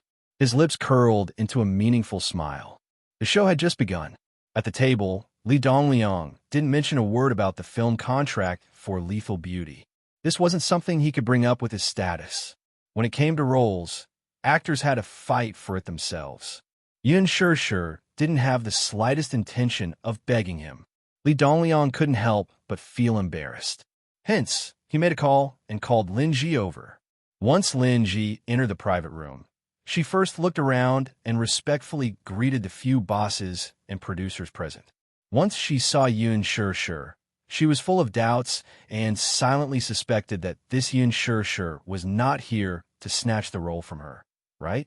He couldn't help but raise his guard. Hence, she giggled and walked toward Li Dongliang. She hooked her arms around his neck and sat in his embrace. "CEO Li, did you call me here because you missed me? Why haven't I seen you looking for me for so many days?" Li Dongliang smiled. His big palm caressed her buttocks, fiercely kneaded, and kissed her mouth. Under the watchful eyes of the crowd, this kiss was really too much. However, the few people present seemed to be used to such scenes and did not show any expression of discomfort. Only Yin Shishir felt uncomfortable sitting on pins and needles. He felt especially embarrassed. Li Dongliang, on the other hand, seemed to have the intention of letting Yin Shishir see how other women worked hard to please him. On the other hand, Yin Shishir was not only indifferent, but she also seemed to be disgusted by such an erotic scene. She kept her head down, and no one knew what she was thinking. What on earth was this woman thinking? In the past, at such a dinner party, a woman like her would think of ways to please the sugar daddy so that she could get the female lead role. But look at her. She didn't even drink. Even after such a long time had passed, she didn't say anything. She was completely uninvolved. Even if she was pretending to be aloof, she should have had enough. He didn't believe that there was a woman in this world who was indifferent to glory and wealth. Chapter 10:31. No matter how pure a woman was, like Lin Ji, she had only debuted for a year and was already tamed. However, Yin Shishir's temperament was very similar to Allure's. She had the same arrogance and the same desire to conquer her. Lin Ji looked at Li Dongliang's eyes, which never left Yin Shishir, and suddenly felt a sense of crisis. She had spent so much effort to get the female lead role of Lethal Beauty. How could she allow others to snatch it away? Therefore, she tried even harder to please Li Dongliang. However, no matter how much Lin Ji tried to please him, the evil fire in Li Dongliang's eyes could not be quelled. Only he himself knew what his ambition was. Therefore, when the banquet ended, the representatives of Universal Pictures and Huanyu Entertainment signed the document. which meant that the banquet had come to an end. Li Dongliang had a good relationship with Kong Xiaoqian. Before the banquet, they had already informed each other, so Li Quan naturally knew about it. After the banquet ended, Li Quan and Yun Shishir sent off the representatives of Universal Pictures as a courtesy. Li Quan said to Yun Shishir, "Shishir, you stay here and accompany Mr. Li. I'll go and settle the bill first." Yun Shishir opened her mouth and wanted to refuse, but Li Quan left the room without looking back and closed the door. She sat down dejectedly and looked at Li Dongliang cautiously. All the cells and nerves in her body were instantly in a state of alert. She did not know why, but from the first time she saw this man, she felt wary. Especially that pair of eyes, which kept staring at her, sizing her up again and again, as if he was staring at his prey. It made her feel really uneasy. Li Dongliang saw that her eyes were drifting back and forth, and she couldn't sit still. He suddenly felt a little strange. Did Kong Xiaoqian not tell this woman what to do? Or was this woman playing hard to get, pretending to be young and innocent? Li Quan left for a long time and did not return. At first, Li Dongliang was still chatting with her seriously, but gradually he started to talk about dirty jokes. Yun Shishir couldn't sit still. She hurriedly said, "Director Li, I'll go and see if Li Quan has—" "Hee, why are you still looking at him? Li Quan has already left," Li Dongliang said with a smile. Yun Shishir was a little confused, but she didn't think too much about it, so she explained, "How could Secretary Li leave? He still has to send me back later." Li Dongliang said, "I'll send you back. I wonder if Miss Yun is willing to give me this face?" Yun Shishir quickly waved her hand and laughed awkwardly. "How can I accept that? Why are you embarrassed? Miss Yun, please don't be so courteous with me. Or are you unwilling to give me face?" Li Dongliang's smile became more and more intriguing. Yun Shishir lowered her head. She was really unwilling to let him send her back. Not to mention that she didn't want to be too close to him. Just the thought of sitting in his car made her feel uncomfortable and uncomfortable. But looking at his eyes, it seemed like she couldn't reject him. She thought about how she didn't give him face at the banquet, now that he was kind enough to send her home. If she kept rejecting him, wouldn't she not even give him a way out? If she still didn't give him some face, she would really be going overboard. Thinking about it, even though she was really unwilling, Yun Shishir couldn't reject him anymore. Chapter 1032. Left with no choice, Yun Shishir could only nod in agreement. However, when she saw the unconcealable sharpness in his eyes, she felt her right eyelid twitch violently again. As for Li Quan, the bill was directly deducted from the company's account. Paying the bill was just an excuse for him to slip away.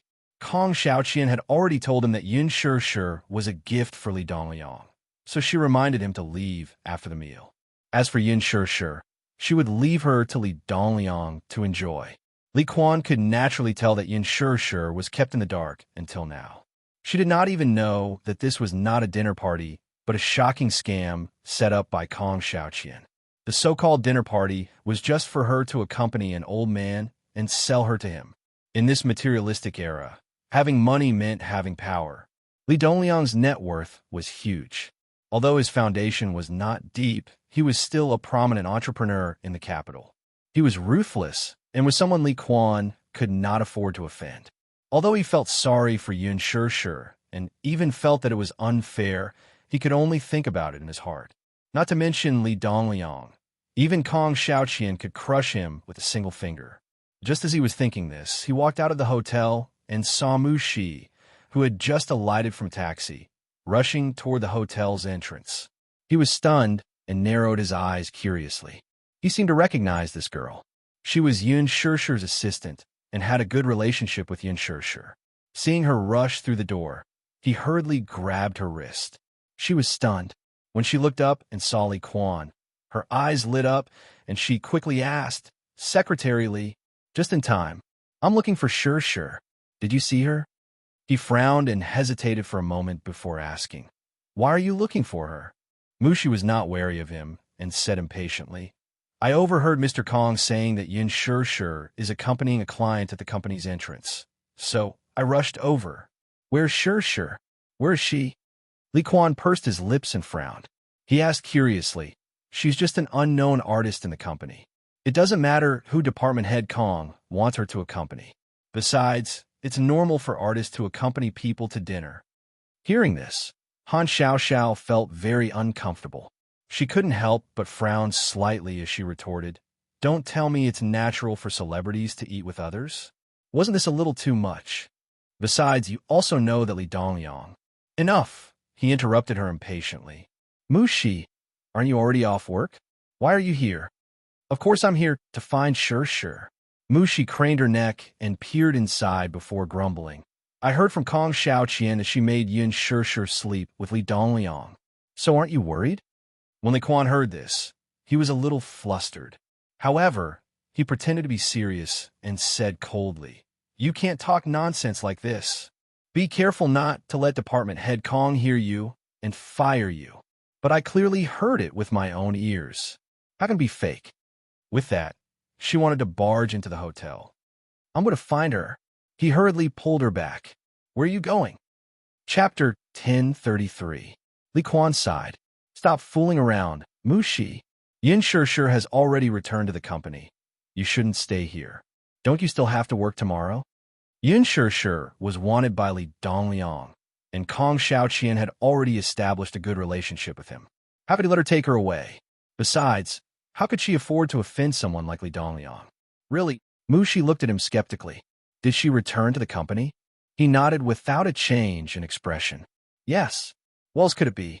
She just left." Seeing that she was still doubtful, he half pushed and half pulled her toward the car park. "Let's go.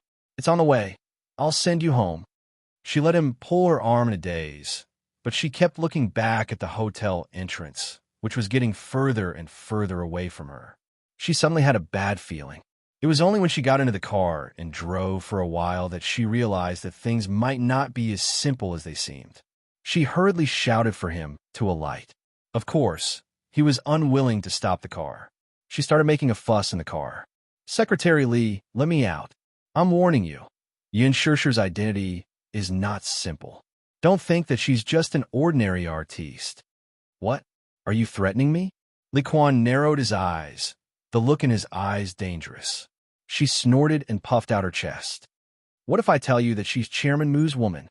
The car came to a sudden stop. He widened his eyes in shock. "What did you say?" "Yin Sure is Chairman Mu's woman. If she gets hurt." He. You should have heard of Chairman Mu's methods. Don't blame me for not warning you when the time comes." She was not to be outdone. He was skeptical. If she's really Master Mu's woman, why is she working in a place like Showbiz? Mushi, being Master Mu's woman means endless glory and wealth.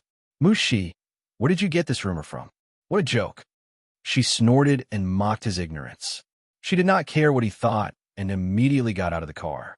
She slammed the door shut and said fiercely, "Li Quan, if anything happens to Sure, you're finished." After saying that, she turned around and ran towards the hotel. Li Quan sat in the driver's seat in a daze, unable to regain his senses for a long time. At the same time, Yin Sure sat in Li Dongliang's car, feeling uneasy. Li Dongliang sat in the back seat. She wanted to sit in the front passenger seat, but Li Dongliang said it was against the rules. Thus, she had no choice but to sit in the back seat while trembling with fear.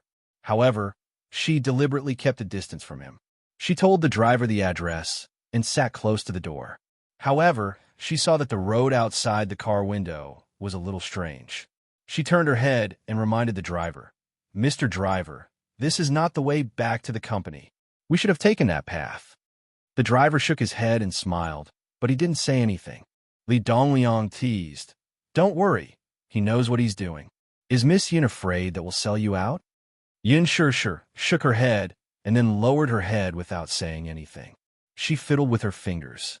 The atmosphere in the car made her feel extremely uncomfortable. She really wanted Li Dongliang to leave her by the roadside and take a taxi home alone. As the car sped along the road, the scenery outside the window kept changing. She felt more and more that something was wrong.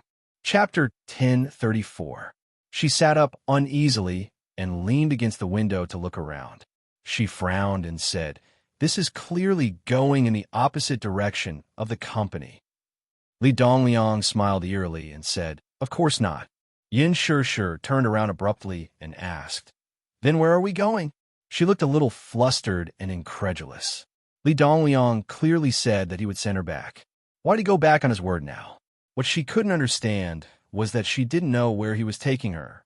"Mr. Li, just drop me off here. I'll take a taxi back." Li Dongliang said, "This place is so remote. How can you get a taxi? You're a girl. Isn't it unsafe?" Yin Shishir was angry. She didn't care about his status and raised her voice. "Mr. Li, you have to understand that you're the one who brought me to this so-called remote place. I clearly told you the company's address, but why did you drive to this place? What are your intentions? If you're really worried about me, it's useless to say all this here. Why don't you send me back to the company now?" Li Dongliang stared at her for a long time and suddenly laughed out loud. Yin Shishir looked at him strangely. She really didn't know what was so funny. "Hurry up and send me home." "What if?" Li Dongliang muttered slowly. "I don't want to." Yin Shishir widened her eyes and looked at the evil glint in his eyes. She suddenly reacted and quickly forced herself to calm down. She narrowed her eyes and asked with a cold smile, "What exactly do you want?" Li Dongliang raised his eyebrows disapprovingly. "We're already in the car. Are you still going to play dumb with me? Don't you know what you're here for? Didn't Kong Shaoqian teach you?" Yin Shishir frowned. "What am I here for? Of course I'm here to discuss the film contract with you. But now that the dinner is over, don't you think you should let me go back?" She was not an idiot, nor was she a woman with a low EQ like Muyaja had described her to be. If she still couldn't tell what was going on, then she should really go for an IQ test. She could tell that the man in front of her was very interested in her. She could also tell that he had ulterior motives. She had already felt that something was wrong with him, but she didn't think too deeply about it. Firstly, during the banquet, he didn't make any aggressive movements or expressions toward her. Secondly, she believed that with Li Dongliang's status, he would never lack women, let alone a woman like her. Ever since the banquet had ended, all the things he had done to her had alarmed her greatly. Therefore, she tried her best to keep a distance from him. When she first entered the company, she had heard about some unspoken rules. She had also heard about drinking and sleeping with others. However, she had never thought that such a thing would happen to her one day. Sleep with him? Accompany my ass. That Kong Shaoqian is too much. He clearly knew that it was such an improper dinner party, yet he still let her come. He obviously did it on purpose. Yin Shishir clenched her fists and said coldly, "Li Dongliang, I advise you to send me back. I'm not the kind of woman you think I am." Chapter 1035. "Oh, then what do you want?" "Heh, I can give you anything." As he spoke, he slowly approached her like a wild beast eyeing its prey, his eyes radiating aggression. "Didn't you want a female lead of Lethal Beauty? I'll give it to you. How about it? You have to know that this role was originally reserved for Lin Ji. You saw how hard she tried to fight for this role. But as long as you serve me well, with one word from me, this role will be yours. How about it?" Yin Shishir kept retreating until her back was almost pressed against the car door. Her breathing quickened. "Or are you saying that one role isn't enough? What do you want? Just say it. Diamond? Villa? Or luxury car? It's not like I can't afford it. As long as you perform well." As he spoke, he reached out to touch her cheek. Yin Shishir waved his hand away and screamed, "Get lost. Don't touch me. Even if I want that role, I'll fight for it with my own abilities." "Ha ha!" As though he had heard the funniest joke in the world, Li Dongliang laughed sinisterly. "Abilities? You want to fight for it with your own abilities? Yin Shishir, you're too naive. Be good, I won't hurt you. On the contrary, I'll dote on you a lot." Li Dongliang leaned close to her and smiled even more greedily. "How about it? Yin Shishir, be my lover. I can give you everything you want.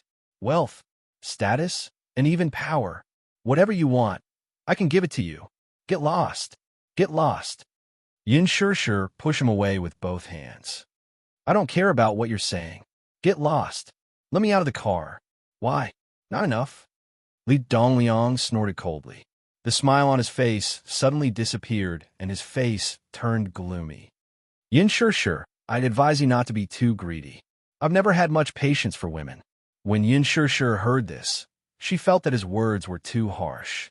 She instinctively raised her hand and gave him a tight slap. Li Dongliang was stunned by this sudden slap.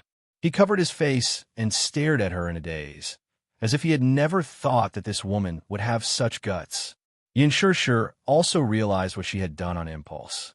She retracted her hand in a daze, held her burning palm, and bit her lip tightly. The scenery outside the window behind him kept changing. After a while, Li Dongliang finally regained his composure.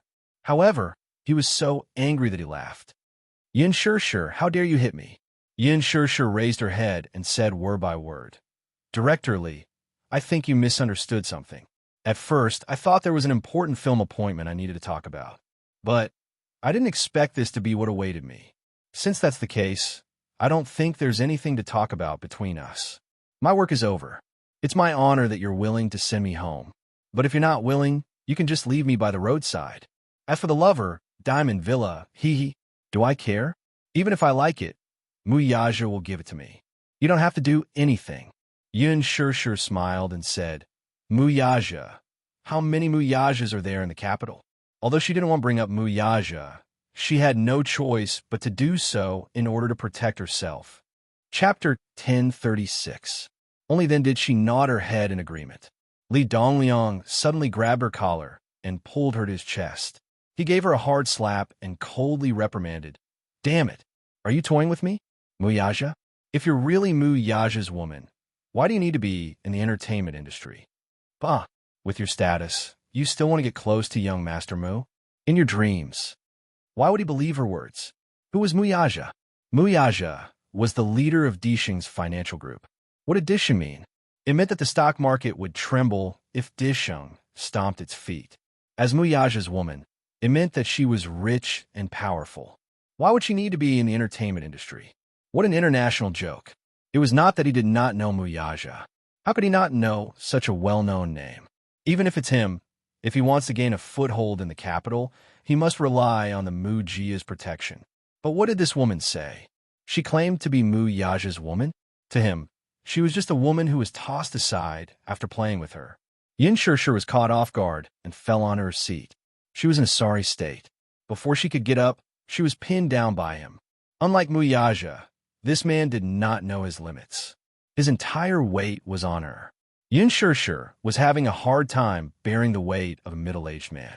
But more than that, she was filled with humiliation. She was an actress. It was because she loved acting and acting that she entered the entertainment industry. But why was it that in this man's eyes, an actress was a lowly status? Was she as lowly as a prostitute? She desperately slapped his shoulders with both hands and screamed in horror, Don't! Get lost! Get lost! What are you trying to say? What? Do you still want to use that brat to pressure me? A sinister and obscene smile appeared on Li Dongliang's face, causing one's hair to stand on end. He reached out his hand without any fear and pinched her soft waist. He laughed wickedly. Ha ha ha! Good! Even if you are Muyaja's woman, I'll treat you as his woman. Today was the perfect day. I want to have a good taste of Muyaja's woman. As he spoke, he pinched her chin and bit her neck. Yin Shishir cried out involuntarily. No matter how strong a girl was, she had never encountered such an uncontrollable situation. She was so frightened that tears almost rolled down her cheeks. She kept struggling and pushing him away. She bit and hit him on the shoulder like a wild cat that had gone mad. Even Li Dongliang could not withstand such a violent struggle. His face was hit many times, and it was burning with pain. He raised his head and slapped her angrily. Seeing that she was still restless, he really wanted to do her in the car. Yin Shishir was no match for him. She knew what was going to happen next. She screamed at the top of her lungs, Li Dongliang, don't tell me you want to offend Muyaja. Li Dongliang was stunned as he looked at her tear-stained face. She looked pitiful and aggrieved. But that gaze was still extremely sharp and even had a hint of provocation. It was simply an eyesore. In his eyes, Yin Shishir's domineering attitude was akin to that of a proud and spoiled canary. Did men not understand men? Chapter 1037. Li Dongliang guessed that Muyaja was only interested in her on the spur of the moment. With his status, He was used to seeing women who flocked to him like a flock of ducks. Once in a while, there would be an arrogant and unruly woman. Naturally, he would find it interesting and tease her a little. However, as time went by, his interest in teasing her faded. One must know that a man of Muyaja status would not be interested in just any woman. This Yin Shirshir was just a plaything to Muyaja. There were two popular sayings in the industry. No amount of flattery could compare to a single word from young Master Mu. It was hard to climb into the entertainment industry, but the hardest part was climbing into young Master Mu's bed. Did this woman really think that young Master Mu was sincere toward her? He suddenly inched closer to her face and laughed in a low voice. You're just a woman. Why?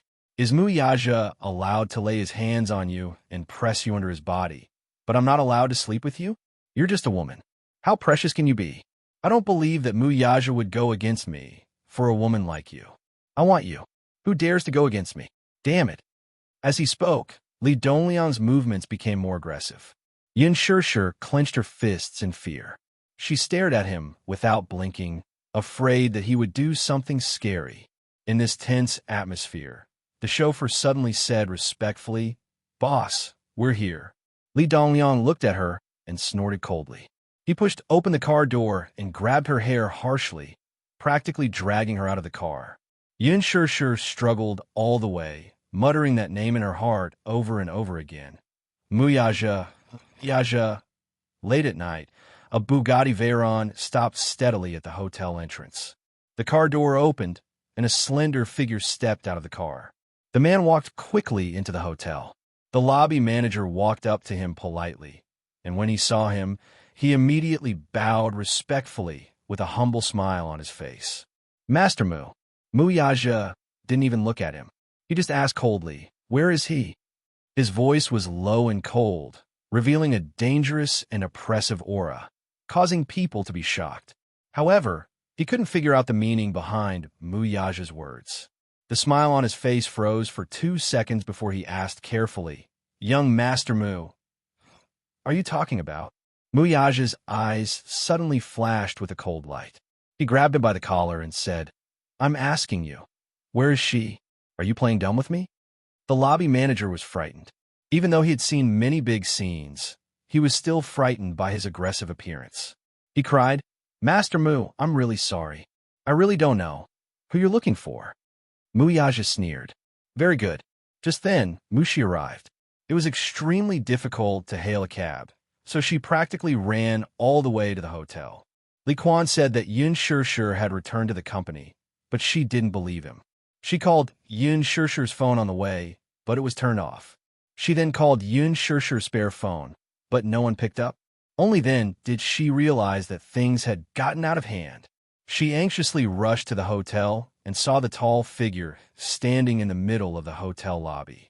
She was elated and quickly ran toward him. Chapter 1038. Muyaja turned around, and with a look, the security guard understood and made way for him. Mushi ran to his side and asked while panting, Where's Shirshir? The lobby manager was even more puzzled, but he did not dare to ask further. Mushi gritted her teeth and looked at him anxiously. I'm asking you, where is she? Where is she? The manager was about to cry. I really don't know who Yin Shirshir is. Muyaja narrowed his eyes dangerously. You don't know who she is? Then I'll tell you now. That's my woman. The lobby manager's face turned pale in an instant. He turned around and ordered the cashier to search for information on Yin Shirshir. Mushi could not care less, though. Global Pictures and Huanyu Entertainment have a dinner today. Li Dongliang. You should know who he is, right? Have you ever seen him? At the mention of Li Dongliang, he remembered and hurriedly said with trepidation, Mr. Li left just now. It seems that he took a woman with him, but Master Mu, I'm really sorry. I don't know where he took her. How long has he been gone? It's been a while. It should be around 15 minutes. She wanted to ask more, but from the corner of her eye, she saw Muyaja suddenly turn around and walk toward the entrance. She did not have time to think and hurriedly followed him. Mr. Mu, think of something. Yin Shirshir must have been taken away by Li Dongliang. Shut up. Muyaja was feeling frustrated, and his tone could not help but become harsher. Mushi was so frightened that she trembled all over and did not dare to speak again. He took out his phone and dialed his assistant's number. The moment the call connected, he ordered coldly, "Find out Li Dongliang's current whereabouts.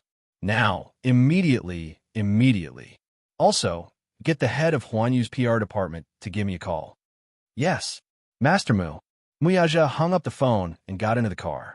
Mushi stood outside the car door with her hands clasped together. She was extremely worried, too, but she was still trembling with fear, not daring to get into the car. Muyaja glanced at her and rubbed his forehead with his slender fingers. "Get in the car." Mushi was stunned for a moment before returning to her senses. She nodded and got into the car. The car sped away. Along the way, the atmosphere in the carriage was extremely stifling. Mushi could feel the terrifyingly low pressure emanating from Muyaja's body, which could kill without leaving a trace. She didn't dare to speak. She didn't even dare to breathe. She carefully looked at his cold profile, his cold eyes looking straight ahead. The man's expression was cold. His cold and distant phoenix eyes were like an endless abyss, captivating people's souls. His angular facial features were hidden in the shadows, making him look even more exquisite. She secretly cursed.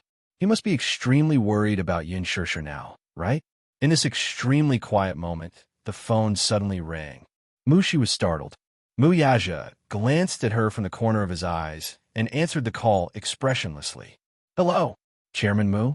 I'm Kong Xiaoqian." An extremely sweet voice came from the other end. "I didn't expect you to still remember me. Why do you have the time to think of me today?" Muyaja's lips slightly tugged into a half-smile. If Kong Xiaoqian were to see his current expression, she would definitely shudder. "How's your father's health?" Chapter 1039. "Is that so? I'm afraid your father's going to lose this juicy piece of meat." Muyaja smiled without batting an eyelid. Kong Xiaoqian's laughter immediately stopped. She was confused and did not understand what was going on. Muyaja's sudden contact with her was, in fact, very surprising to her. After all, this man's status was so high and mighty. Meanwhile, she was just a lowly director of the public relations department. She had only met this man once at Huan Yu's gala last year, let alone have a close relationship with him. Her first impression of him was that he was domineering, handsome, and heroic. However, she knew her place and knew this man could only be seen from afar. With her status, it was impossible for her to get close to him. She secretly wondered how she had offended this big shot. Just as she was feeling puzzled, Muyaja suddenly sneered and said nonchalantly, "As a dignified public relations representative of Huan Yu, you actually allowed your employees to attend such a banquet. This makes me doubt your father's character a little. Dishing doesn't want to work with such a company either. In the future, the Kong Consortium will also be blacklisted." Kong Xiaoqian turned pale with fright. Before she could react, she heard Muyaja issue such a death sentence. She was stunned for a moment. Even as she racked her brains, she really could not figure out what he meant. Hence, she smiled stiffly and asked, "Chairman Mu, what do you mean by that? I really don't get it." "You don't get it?" Muyaja curled his lips. "You'll understand very soon." After that, he hung up the phone expressionlessly. Then he called his assistant and asked him to inform the board of directors about the cancellation of several contracts with the Kong Consortium. He also asked him to stop all the work he was doing and start preparing for the acquisition of the Kong Consortium. Not long after this order was issued, the Kong Consortium CEO, Kong Qixian, called him in horror. When he answered the call, a middle-aged man's desperate voice came from the other end with a trembling voice. "Chairman Mu, what the hell is going on? Why did you suddenly cancel the contract with the Kong Consortium?" "Elder Kong, we still have to ask your daughter about this matter. What exactly did she do?" Muyaja's lukewarm tone made Kong Qixian even more worried. His tone was still polite, but there was an irrevocable determination in his words. It seemed the Mu Consortium was determined to go against the Kong Consortium. Kong Qixian's hand that was holding the phone trembled slightly. He was no longer young and was once a ruthless businessman in the business world. When he was young, he did things swiftly and decisively. But now he was old. In a few years' time, he would have to abdicate and hand over the massive Kong Consortium to his precious daughter. Although Kong Xiaoqian was usually arrogant and willful, she wasn't stubborn or mischievous. She was quite steady in her work. She had been with Kong Qixian since she was young, so she handled business matters in an orderly manner. He had always been at ease and comforted her. Kong Qixian had a daughter at an old age, and he only had one daughter, Kong Xiaoqian. He had doted on her since she was young, so he loved her very much. On this day, just as he was lying down to rest, Kong Xiaoqian called him while crying. She said incoherently, Dad, I'm finished." Chapter 1040. After hanging up, Kong Qixian stood up from his desk and paced back and forth anxiously in front of the window. He then made a few more calls to urge Kong Xiaoqian to hurry home. The entire board of directors of the Kong Consortium was in a mess. How could the older directors sit still? They made one phone call after another to ask about what had happened and what the Kong Consortium had done to offend the Mu Consortium. When Kong Xiaoqian rushed home, Kong Qixian was sitting at his desk and smoking a cigarette sullenly after being infuriated by the directors. When he saw her return with red eyes, he slammed his palm on the table and asked with narrowed eyes, "Tell me, what did you do to offend Mu Yaja for him to deal with the Kong Consortium like this?" Kong Qixian had never lost his temper with her before, even if he did. Kong Xiaoqian was startled by his gloomy expression and could not help but take a step back. She stood quietly at the door with her head lowered and sobbed. Kong Qixian was already frustrated to begin with. When he saw her sulking and crying, he got even more anxious. He raised his voice and said, "What are you crying for? Are you still afraid to admit the trouble you caused?" Kong Xiaoqian still did not dare to speak. She kept wiping away her tears, and her exquisite makeup was in a terrible state. More than half of it was ruined, and she looked extremely ugly. Kong Qixian's expression turned even uglier. He rebuked her angrily, "Say something." "I don't know either." Kong Xiaoqian looked up and said, I just think I've done something stupid. Sun Hua came to me and told me that if I sent Yin Shishir to Li Dongliang's side, Li Dongliang will be able to inject funds into the East Bay project to make up for the shortfall. But how could I have known that Yin Shishir would have such a background? Kong Qixian was so angry that he was glaring at her. "I don't want to listen to such useless things. Tell me, what did you do to her? Tell me." Kong Xiaoqian sobbed and told him everything that had happened. This infuriated the old man. He clutched his chest and fell back into his chair. He said bitterly, "I was planning to hand the Kong Consortium over to you because I thought highly of your capabilities. You're also the only heir of the Kong Consortium in the future, so I was confident that I could entrust it to you. But you did this to me. I'll let you join Huan Yu so that you can gain more experience. But you actually did such a heinous thing. Xiaoqian, Xiaoqian, you're usually very steady in your work. Why are you so muddle-headed this time? She's so young, yet she's learning from others in the business world. I think you're a complete scoundrel." Kong Xiaoqian was already feeling guilty. She stood in front of the table with a red face and didn't say a word.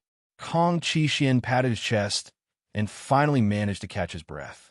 He frowned and continued, "Who is Li Dongliang?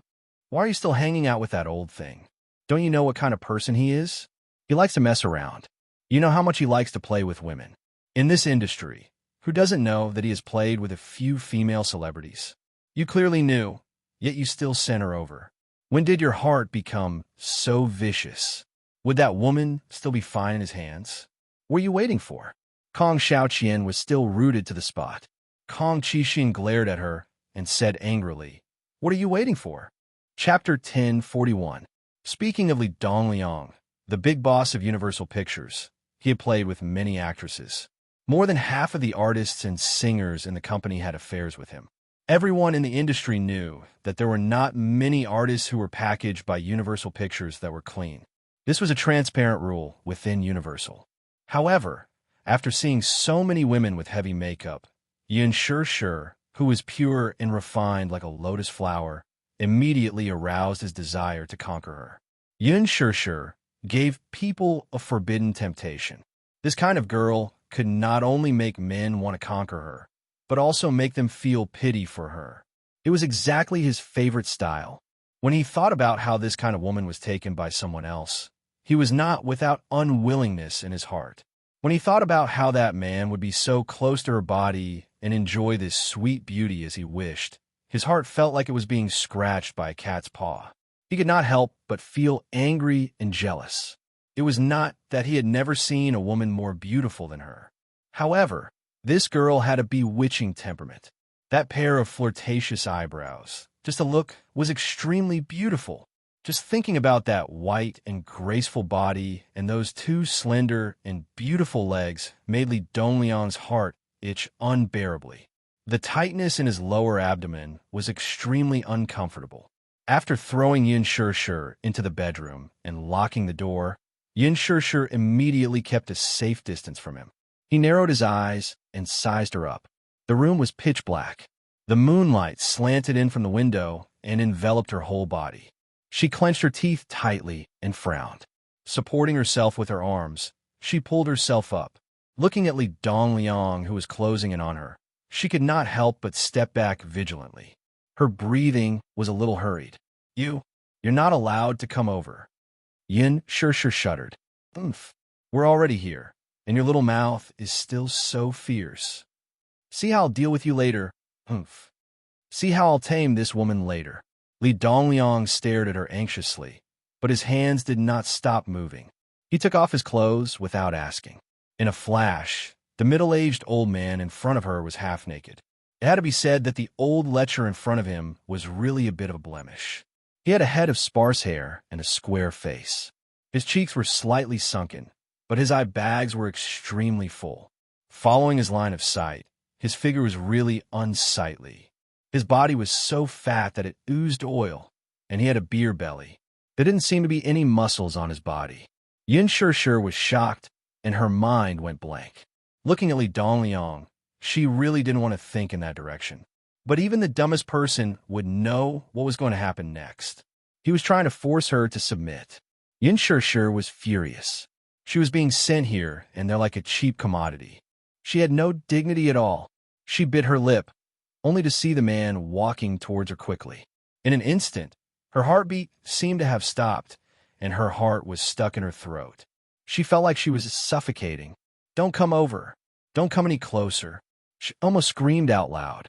Her heart trembled, and at the same time, she took a step forward, almost entirely relying on her remaining mental strength and rationality. She jumped up from the bed like a cat and rushed towards the door with large strides. Chapter 1042. The belt left a bloody mark on Yin Shirshir's arm. She stumbled a few steps back and accidentally knocked over a chair, falling to the ground. Her back and the back of her head collided violently with the cold and hard marble floor. Accompanied by a jolt of pain, the world spun before her eyes. "Damn it! Stupid B*TCH. I gave you some color, and you really dare to open a dye shop for me? Huh?" Li Dongliang scolded her with vulgar words and approached her step by step. As he anxiously tore off his clothes, a lewd smile appeared on his face. In a fit of anger, he took off his suit pants and pounced on her like a hungry wolf. Yin Shirshir screamed and rolled on the ground in a panic to avoid him. She tried to get up from the ground in a flurry, but he grabbed the ends of her hair and yanked her back violently. A numbing pain came for her scalp. That ferocious strength was not at all merciful. She felt as if her scalp was about to be peeled off. Yin Shirshir let out a low cry as tears suddenly welled up in her eyes. Li Dongliang hugged her shoulders and flipped her over, pressing her under him. He sat on top of her and chuckled. His rough palms patted her cheeks forcefully, his words filled with extreme dissatisfaction. "Yin Shirshir, I'm telling you, today, I'm definitely going to have you. Don't fail to appreciate my kindness. Do you think that you can mix in this industry as you wish, and that you can reach the heavens in a single bound just because you have a pretty face? Don't be too naive. Once you're in this industry, how will it be up to you? Let go of me. Let go of you. What kind of dream are you having?" Li Dongliang stared at this exquisitely sculpted face. His large palm roughly kneaded her waist, and the smooth and tight feeling made him relax his brows in satisfaction. Damn, her skin was not just soft and supple. It really wasn't a waste of all the effort he had put in to get this girl. Yin Shirshi's hands were firmly pressed against his chest as she stared at him angrily. Her pair of watery eyes were misty, giving her a seductive look. Li Dongliang's interest was piqued when he saw the hostile look on that face. He narrowed his eyes and smiled. What? You're not willing? What? Yin Shirshir, don't tell me you're at a disadvantage by following me? As he spoke, he reached out to grab her collar and tore it apart forcefully. Yin Shirshir was shocked. She held his hand tightly, not letting him have his way. During the tugging, her nails scratched the back of his hand. Li Dongliang shuddered in pain. In a fit of rage, he waved his hand and gave her a tight slap. The strength of this slap was definitely not light. Yun Shirshir's face was slapped to the side, and the corner of her lips knocked against her teeth. Under the dull pain, there was a cut, and the taste of blood filled her mouth. She was embarrassed, angry, in pain, and scared. The tip of her nose was slightly sour, but she stubbornly refused to shed a single tear. Li Dongliang was also very angry. His face did not look pleasant as he choked her neck. The lust in his body was screaming, but he could not vent it out. This made him even more irritable. Chapter 1043. Yin Shirshir's mouth was wide open. With her throat choked by him, she was suffocated and unable to speak. He bit down hard on her jade-like earlobe. His hot breath blew on her neck, causing her cheeks to turn red. Her entire face was boiling hot. His large palm started to touch her body up and down, unruly. The soft texture immediately made his body tense up. Yun Shirshir struggled with all her might and used all her strength to push him away. However, although this Li Dongliang didn't train well, he was still a man after all. How could Yun Shirshir compare to his strength? With his entire body's weight, how could she push him away so easily? No, let go of me. No. Yin Shirshir shouted in humiliation as she hit his shoulders with both hands. Her voice was already hoarse. Li Dongliang obviously wouldn't listen to her. A lewd smile appeared on his face as he caressed her waist wantonly. His lower abdomen was tightly pressed against hers as he impatiently moved towards her lips. Yin Shirshir suddenly turned her head and avoided him pathetically. It was as if her entire soul had fallen into an endless black hole, and she was unable to extricate herself from it. Li Dongliang was very unhappy with her avoidance and sneered sarcastically. You're not a virgin anymore. Why are you being so pretentious? Yin Shirshir pursed her lips and shook her head. However, her pair of eyes stubbornly widened. Her eyes were bloodshot and misty, but there was a different kind of charm to them. This was a woman who could easily arouse a man's desire to conquer. A woman who could make a man's heart ache and pity her. Yin Shirshir, follow me. I can give you everything you want. If you follow me, you can debut and release a film. I'll use all my resources to support you. I'll pave the way for you. Whatever you want, you can ask me, and I'll satisfy you one by one. How about it? If you follow me, I'll dote on you and love you well. Be my woman. Don't reject me again. As he said that, he bit her cheek and kissed her crazily. This girl was, of course, a bewitching potion. She could easily bewitch a man to the point that his soul was turned upside down. The more he thought about it, the more he lost control of his movements. Thus, he anxiously tore open her clothes and touched her waist that wasn't considered plump. His tongue licked and kissed her cheeks, invading her bit by bit. Their bodies were intimately pressed together, causing his body to become more and more excited. With a hiss, he sucked in a breath of cold air. His breathing gradually became heavy, and his eyes became more and more heated. Chila! Chila! With a tearing sound, Li Dongliang violently tore at her clothes.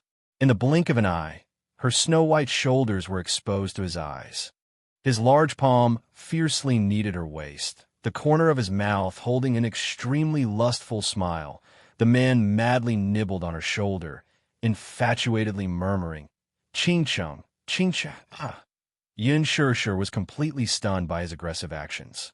She anxiously pushed him away, gritting her teeth as she tried to push him away. Her rationality was about to be worn out. She began to put down her pride, put down her dignity, and softly begged, I beg you to let me go. The fire in Li Dongliang's body was burning vigorously, so why would he care about her words? It was just a woman. He really didn't want to waste too much effort. There was no need to be merciful. Now that the girl of his dreams was lying under his body, how could he let her go? Chapter 1044. To put it nicely, each and every one of them was a big-name celebrity, but behind their backs, they were all groomed by others.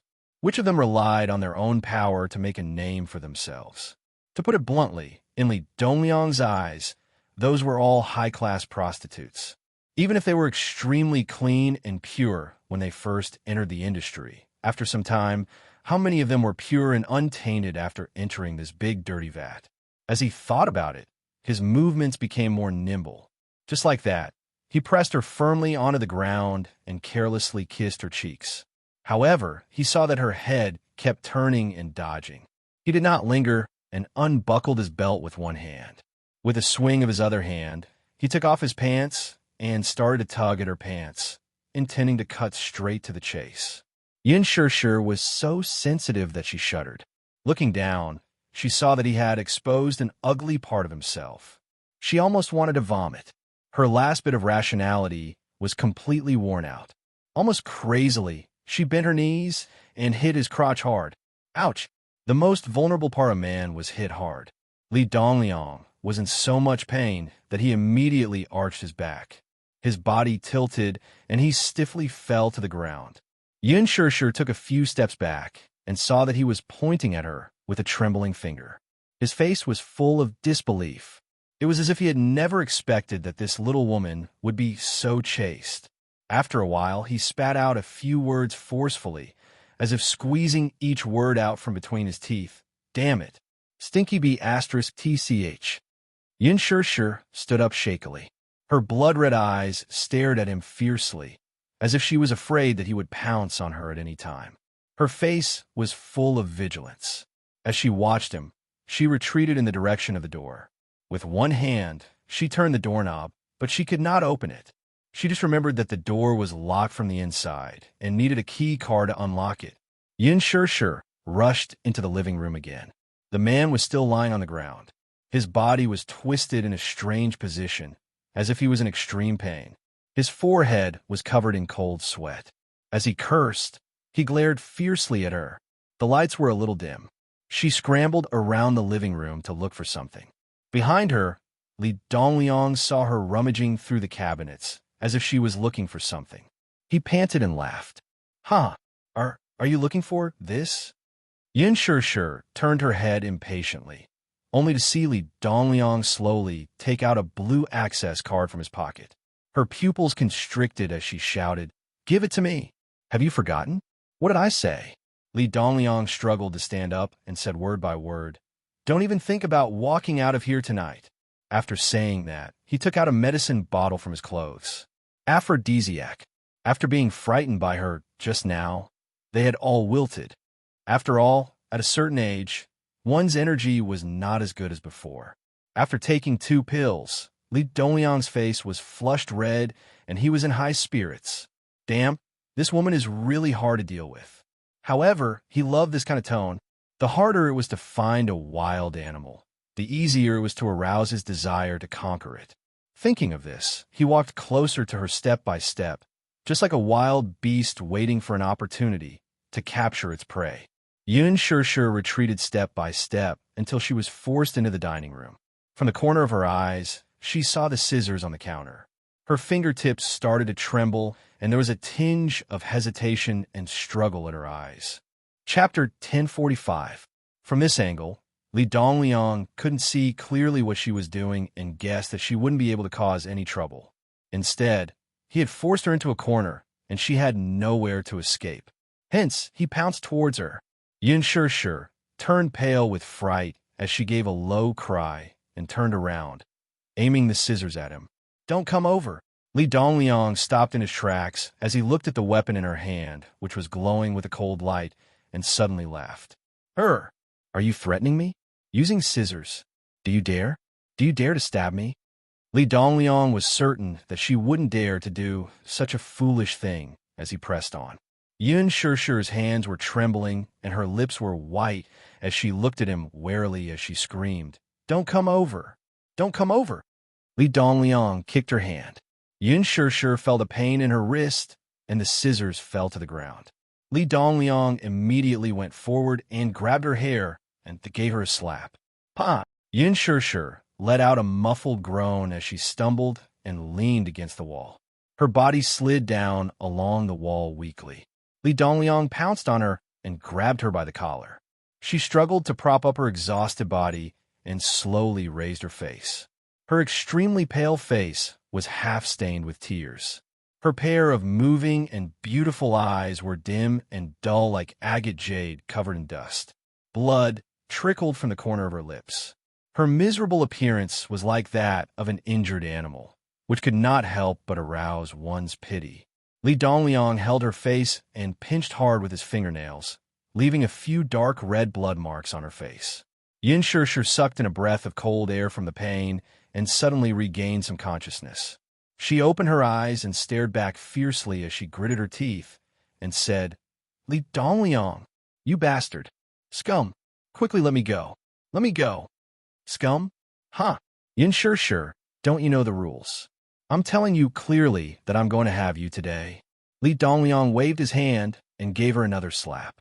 This time, he exerted a lot of force. Yin Shirshir only felt that her brain was in a mess from this slap. Her temples throbbed faintly, and tears flowed uncontrollably from her eyes. She sniffed stubbornly and tried her best to suppress her tears, but she couldn't hold them back and started sobbing softly. I beg you, let me go. I beg you." Yin Shirshir was terrified, and the situation in front of her made her unable to extricate herself from it. Even such a stubborn woman had to put down all her dignity and pride as she cried and begged again and again, "Don't touch me. I beg you." Seeing her cry like this, Li Dongliang felt even more irritated. This woman was really not enlightened enough. "Do you think that kid really likes you? You must be dreaming." Li Dongliang grabbed her neck and moved closer to her face as he sneered. "You're just a plaything by his side. Do you think that he likes you? A man like Muyaja is so high and mighty. How can he fall in love with a woman like you? Do you think that it's so easy to enter the Mu family? Do you believe that even if I kill you, he won't even blink for you?" Chapter 1046. Yun Shirshir felt a stab of pain in her heart. She knew that Muyaja's status was high. His wealth was comparable to a country's, and he was also a man of striking appearance. She knew even more clearly that with her background, how could a woman like her be compared to him? However, there was still a faint trace of hope in her heart. She wanted to get closer to him at all costs, just a little bit closer. So, she wanted to become more outstanding, to become a woman who was worthy of him. That was all. She had once thought that Muyaja was only interested in her on a whim.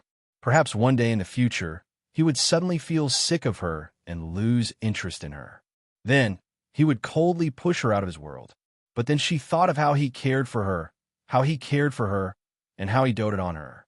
Although it was as beautiful as a bubble that would burst at the slightest touch, it really existed. Holding hands with him made her feel like she had the whole world. He was so important to her. Then, she would be equally important to him. Yin Shirshir's voice was hollow and broken. "I'm very important to him. He's my man, and the only man in my life." Li Dongliang narrowed his eyes dangerously, and he was furious. What could Muyaja give her that he couldn't give her? How could this woman be so tactless? She was already a woman in society, yet she was still so insensible and so aloof. It really made him feel disgusted. But, looking at her face, Li Dongliang's heart was stirred. This was a face that he had yearned for so many years. Every time he thought of Mu Qingcheng, whom he had pursued for so long, and then looked at this beautiful face, he couldn't help but feel an itch in his heart. The face in his mind slowly overlapped with Yun Shirshir's face in front of him. Li Dongliang only felt his head heat up. His eyes were bloodshot as he held her face with both hands. As though he hadn't touched a woman for decades, he lowered his head and kissed her crazily. Yin Shirshir's heart skipped a beat as she felt his hot breath, and looked at his face that was just inches away from hers. Her whole body trembled violently as she clenched her fists and punched his shoulders. She screamed, "Let go of me! Let go of me! Scram! F***CK, bitch! Don't be ungrateful!" Li Dongliang was irritated and had nowhere to vent his lust. Seeing that this woman was resisting so fiercely, he was instantly enraged. No one liked to dilly-dally on such matters. Slow movements were the most torturous. His heart was anxious, and he grabbed the hem of her skirt. With a little strength from his wrist, he tore it open. Hearing the sound of clothes tearing, Yun Shishir was immediately scared stiff. Her hands frantically pulled at her clothes and desperately pushed him away. She cried and begged in a hoarse voice, "Scum! Li Dongliang, you scum! Damn it! Behave yourself! I don't believe that I can't handle a woman." Li Dongliang was so angry that he lost control and pushed her to the ground. He turned over and straddled her body. His hands groped her body unruly, roaring like a beast in heat. Yun Shishir cried out in pain. She only felt that this push made her back and the back of her head hit the ground. It was as if her entire soul was going to be knocked out. She gasped in pain and struggled to open her eyes. From the corner of her eye, she saw the scissors that had fallen to the side. Her face instantly turned pale. Chapter 1047. A blood-curdling scream reverberated through the huge room. The ambulance and police cars were parked by the entrance, and the sirens attracted everyone's attention. Yun Shishir sat on the sofa in the living room expressionlessly, staring blankly at her blood-stained hands. Her eyes were empty, and her shoulders were slightly trembling. A strong sense of guilt rose in her heart. Looking at her blood-stained hands, she felt that they were too dirty. So she took the towel that the manager had handed to her and wiped her hands vigorously. A group of uniformed police officers questioned a few of the villa servants and understood the general situation. Then they walked up to her. "Excuse me, are you Yun Shishir?"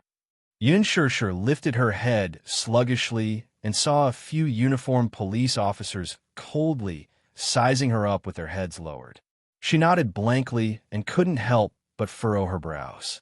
"You're suspected of intentional assault. Come with us." She pursed her lips, lowered her eyes, put down the towel, and slowly stood up. It started raining late at night, and it got heavier and heavier. It became a downpour, and the bean-sized raindrops hit the window, making pitter-patter sounds. When Yun Shishir got out of the police car, she was drenched from head to toe. The rain hit her face, and it hurt. She slowly looked up, and the cold rain fell in her eyes drop by drop. Her eyes were so bitter that they hurt, and the wound on the corner of her lips started to hurt because of the rain. Looking at the beautiful police station in front of her, she suddenly stopped. In the cold rain, her heart sank bit by bit with despair. At that moment, she suddenly felt very tired, both physically and mentally. Seeing that she was standing motionless in the rain, the auxiliary police officer reached out to push her. Yun Shishir stumbled and fell to the ground. Yun Shishir looked down blankly and slowly supported herself with her arms. Seeing that she had fallen, the auxiliary police officer couldn't help but walk over in annoyance. He sighed and helped her up, saying loudly, "I've seen people with weak bodies, but I've never seen someone as weak as you. Why did you fall with a push? Can't you stand firm? If you want to get caught in the rain, can you not drag us down with you? Don't waste time. Hurry up and go to the police station." With that, the man pushed her shoulder forward. Yun Shishir said softly, "I didn't do anything wrong. I didn't do it on purpose. Whether you did anything wrong or not, we'll have to investigate thoroughly before we know. It's not up to you to decide. Quickly go in. Let me make a phone call." "Make a call. Why are you calling? Who are you calling when the interrogation hasn't started yet? Go in." After saying that, he grabbed Yun Shishir's shoulder and pulled her in. In the police station, Yun Shishir sat quietly on the sofa. She hugged her shoulders and shivered. Her expression was so numb that there was no expression on her face. She looked like a lifeless puppet. Mo Chingon walked over with a notebook and a pen. He placed a cup of hot tea in front of her and turned to sit down at the table. He was the captain of the police force and the person in charge of this case. Yun Shishir glanced at him. Chapter 1048. Seeing her looking at him up and down with eyes full of doubt, Imo Chungan smiled and raised his head to look at her. Yin Shir was startled and unnaturally withdrew her gaze. With his status, he had come into contact with all kinds of women. There was no lack of flirtatious women, pure and cute women, and even sexy and charming women.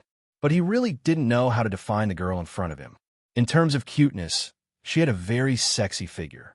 Her eyebrows were arrogant and her eyes were narrow and flirtatious. They were very charming, but there was a pure and innocent look in her eyes. She sat quietly on the sofa with a white blanket draped over her. Her whole body was wet, and her seaweed-like hair was soaked. She was in a sorry state. Her right cheek was red and swollen, and the corner of her lips was bleeding.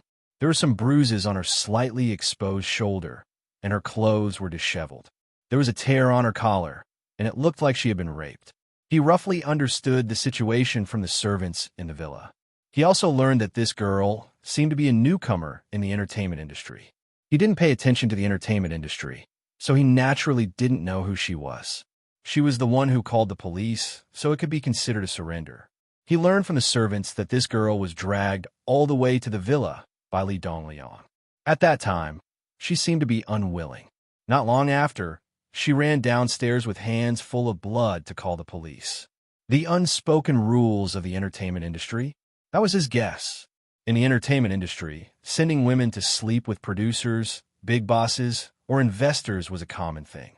In this day and age, if a newcomer didn't have anyone to support her, she could only rely on explosive scandals and gimmicks to fight for her position. Most of the girls who just entered the industry weren't famous. In this kind of situation, naturally, no management company was willing to take the risk to invest in packaging her. Of course, if you were willing to pay a price in exchange, then it was a different story. He had encountered this kind of situation before, but most of it was consensual. A few years ago, a small model rushed to the police station to report case. She accused a famous investor of raping her and asked the police to open a case. This case was handled by another colleague of his. Of course, there was nothing wrong with that. Later, due to pressure from certain parties, this matter was quickly suppressed and left unsettled. As for the unknown model, she was later promoted to a first-tier female artist. Now, her career was in full swing and she was very popular. In this kind of materialistic era, how could a small commoner fight against those with power and status? Seeing him looking at her without restraint, Yin Shir looked down uncomfortably. Her delicate and beautiful face couldn't hide her tiredness. She slowly held the teacup, and the warm tea drove some of the chill. She took a sip, but the bitter taste of the tea, of course. Yin Shir pursed her lips. She had never tasted tea leaves before, so she was not used to its taste. Imo Chingan looked at her again and asked, "You don't look like an adult. How old are you?" Chapter 1049. What's wrong? Seeing that she didn't say a word, Imo Chingan glanced at her and smiled faintly. Are you so nervous that you forgot how old you are? Don't be afraid. This is the police station, not a wolf's den. Yin Shir licked her dry lips and answered slowly, 24 years old. Imo Chingan was startled. I really couldn't tell. I thought you were a student. Yin Shir was embarrassed. Even though Imo Chingan was trying to ease the tense atmosphere, Yin Shir's face was still stiff. Come on, tell me what happened and what happened. She lowered her head and was silent for a while. Then, she suddenly opened her mouth and told him everything that happened after she entered the room. During the process, Imo Chingan listened and took notes at the same time.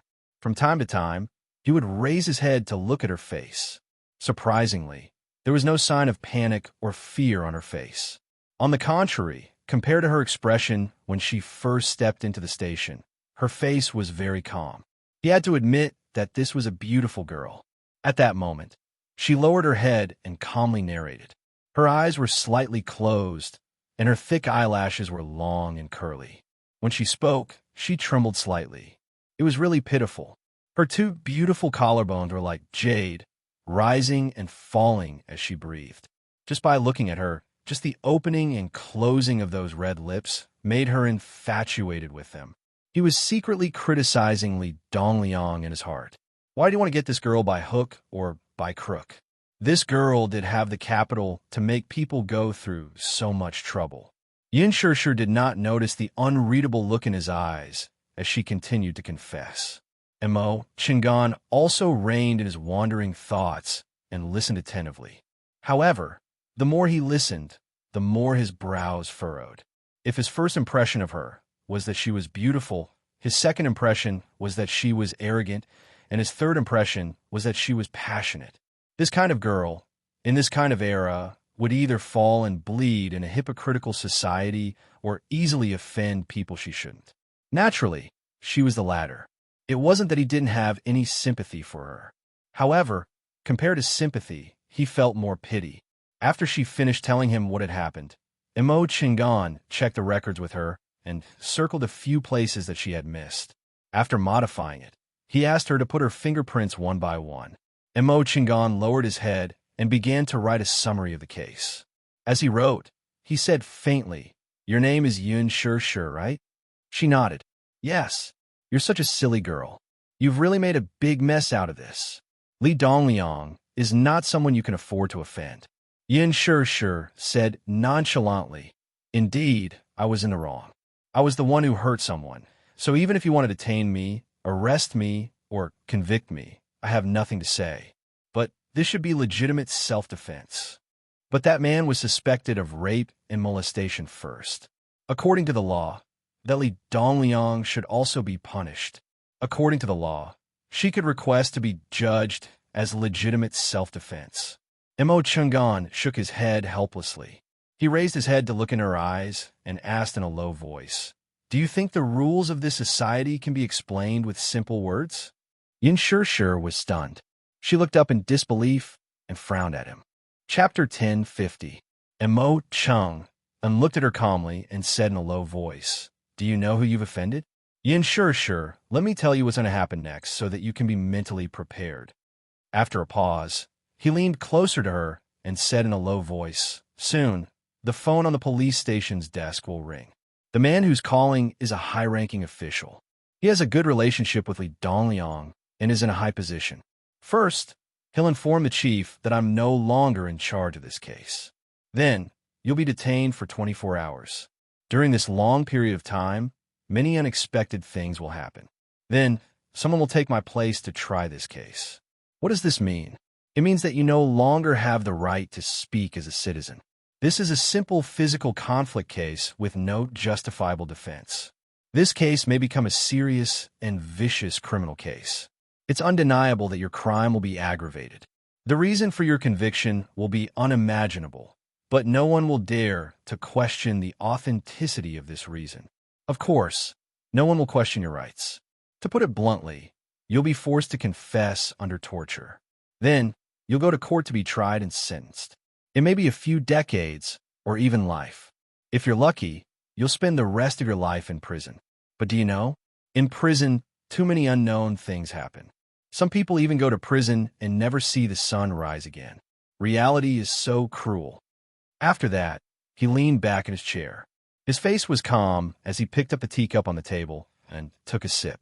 Yin Shishir's face was ghastly pale. Why? Why did it become like this? I was just defending myself. She had only hurt someone out of self-defense, but she was sentenced to such a heavy sentence? Mo Chang'an laughed. Isn't this world like this? The weak are prey to the strong. The weak are always bullied. Yin Shishir looked at him absent-mindedly. She felt that the so-called rules of the game in this world were so unbelievable. In other words, maybe Li Dongliang would use his personal connections to send her to hell and never make a comeback? And Mo Chingan put down his teacup and helplessly sighed. I'm really sorry. Although I really want to help you, there's nothing I can do in this matter. Yin Shishir lowered her head and fell silent. If what you said is true, can you do me a favor? Mo Chingan frowned. What is it? Yin Shishir took the pen and wrote a string of numbers on his palm. Tell him I'm here. Please. Yin Shishir pursed her lips and looked at him. Mo Chung and calmly retracted his hand and clenched his fist. Not long after, the phone on the table rang.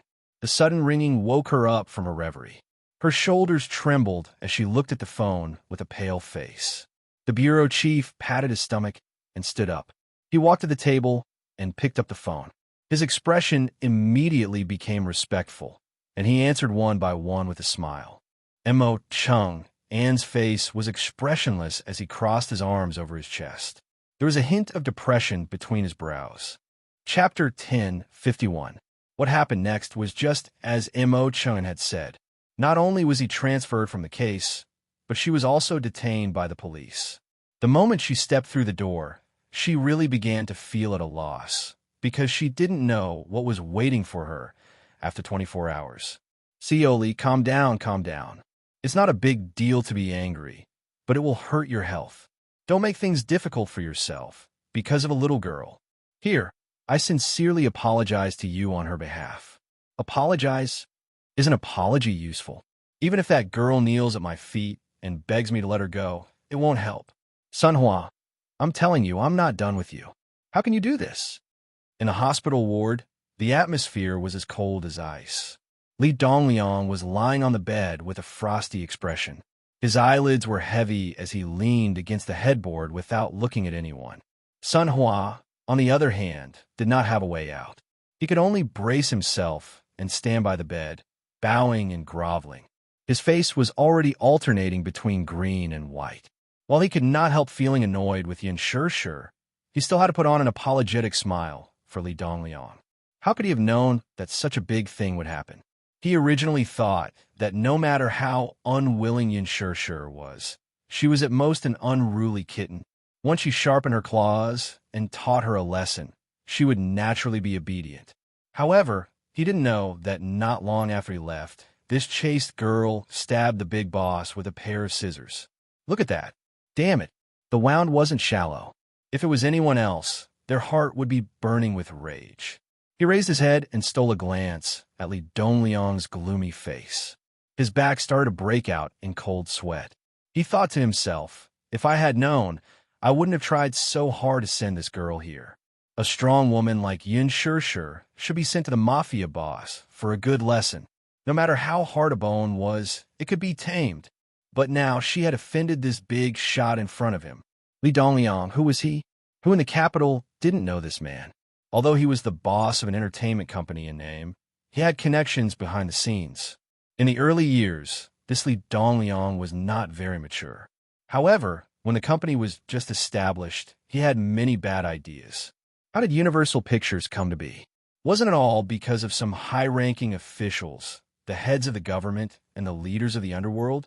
Was there even a need to ask why they were willing to support worldwide? Those big shots didn't lack gold or treasures. They just lacked a beauty by their side to have some fun. Thus, during those years, Li Dongliang sent many of the beautiful ladies in the company to them and kept them as mistresses. With such a connection, if they were happy, they would naturally be willing to share a piece of the pie and be willing to open up a path for your company.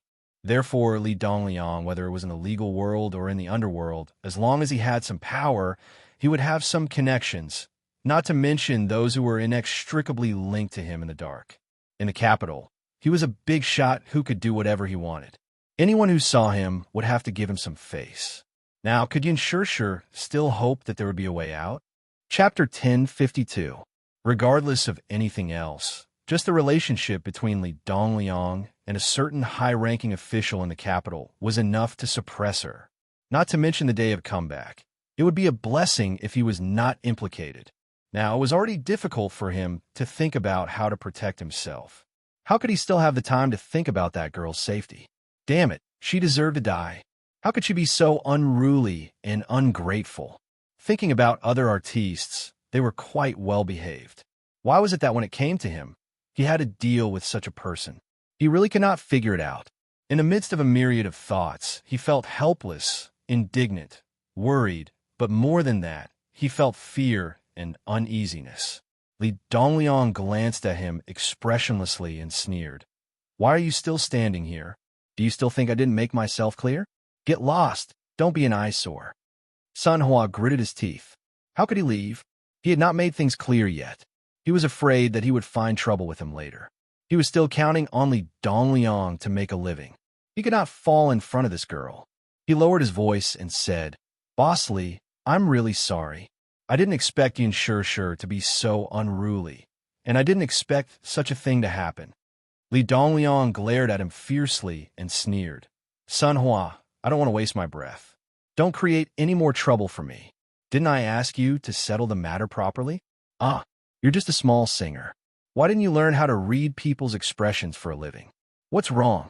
Do you really think you're Du Shenyang?" Being glared at by his sharp gaze, he almost knelt down. Sun Hua felt wronged and was at a loss for words.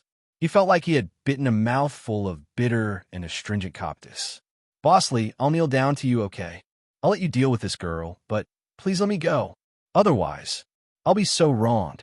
Next time, I'll definitely find you an obedient woman next time." "There's a next time? This time, she stabbed me in the waist. Next time, you'll send me someone more vicious than Yin Shishir. Won't she stab my family jewels? Are you trying to give me bad luck on purpose?" Li Dongliang snorted coldly, obviously not falling for his trick. He turned his head and shouted angrily at him. "Do you think I'm interested in your tricks? Bah, Sun Hua, get lost as far as you can. You were the one who sent this person to me. Now that something has happened, do you think you could just pat your butt and say that everything is fine? In your King dreams, do you want me to try stabbing you?" Sun Hua's face immediately turned deathly pale. His shoulders trembled, and he couldn't spit out a single word. He thought to himself, this time, it's really over. Wasn't it enough that this TCH had harmed him? Did she want to drag him down with her? If Li Dongliang were to slap him, would he still be able to survive? "Why are you standing here?" Li Dongliang saw him, standing there with a bitter face, and felt even more irritated. He stretched out his leg and wanted to kick him hard. However, it was fine if he didn't move. Once he moved his leg, perhaps it was too much of a commotion. In his agitation, he accidentally pulled on his wound. Li Dongliang's body twitched, and he grimaced in pain. He couldn't help but curse in a low voice. He rolled his eyes and saw that Sun Hua was still there. His expression became even uglier. Still not getting lost? Damn it. Chapter 1053. He nodded repeatedly and responded a few times. Then, he turned around and bowed as he left the room. The door of the ward was carefully closed. Li Dongliang was still angry. He kicked the blanket in frustration, but his face turned pale from the pain. In his heart, he was clamoring. He would definitely not forgive this untactful girl. After leaving the hospital, Sun Hua was extremely frustrated. He pulled his hair and gritted his teeth as he cursed. This Yin Shishir was so daring. She even used scissors to stab people. He really didn't understand how Huan Yu trained their artists. Now, was he trying to steal a chicken only to end up losing the rice he used to lure it? Originally, he wanted to go to the police station to see Yin Shishir, who had gotten into big trouble. However, after being scolded by Li Dongliang in the ward, he was no longer in the mood to go to the police station. When he thought about offending someone like Li Dongliang, he was so anxious that he stomped his feet. He was at a loss for what to do. Now, even he couldn't protect himself. When that old man was released from the hospital, he might come up with some dirty tricks to deal with him. Thus, a strong hatred for Yin Shishir grew in his heart. When his assistant called to ask if he should go to the police station to think of a way to bail Yin Shishir out, Sun Hua stood on the street with his hands on his waist and shouted angrily, "Why do you care about that girl? Not only did she want to jump into the fire pit, she even dragged us down with her? I really don't understand. We can't even take care of ourselves now. Why do we care about her? Let her fend for herself. Damn it." The assistant answered submissively and hung up the phone. Sun Hua was obviously confused from anger. After hanging up the phone, he felt that his head was hot and dizzy. He was still angry and called Kong Xiaoqian, but the phone was busy. Sun Hua didn't think much of it. He took a taxi home and went to bed. On the other hand, although it was a procedural detention, Emo Chingon had more or less helped the poor girl. He used his connections to arrange a relatively clean detention room for her. Locked up with her were a few street girls who had just been caught from the red light district. In the detention room, Yin Shishir leaned against the wall. She tilted her head and looked at this strange world through the iron bars. At this moment, the few female prisoners who were locked in the same cell as her were sizing her up with strange gazes. Hey look, it was a new girl. Io, look, he's not bad looking.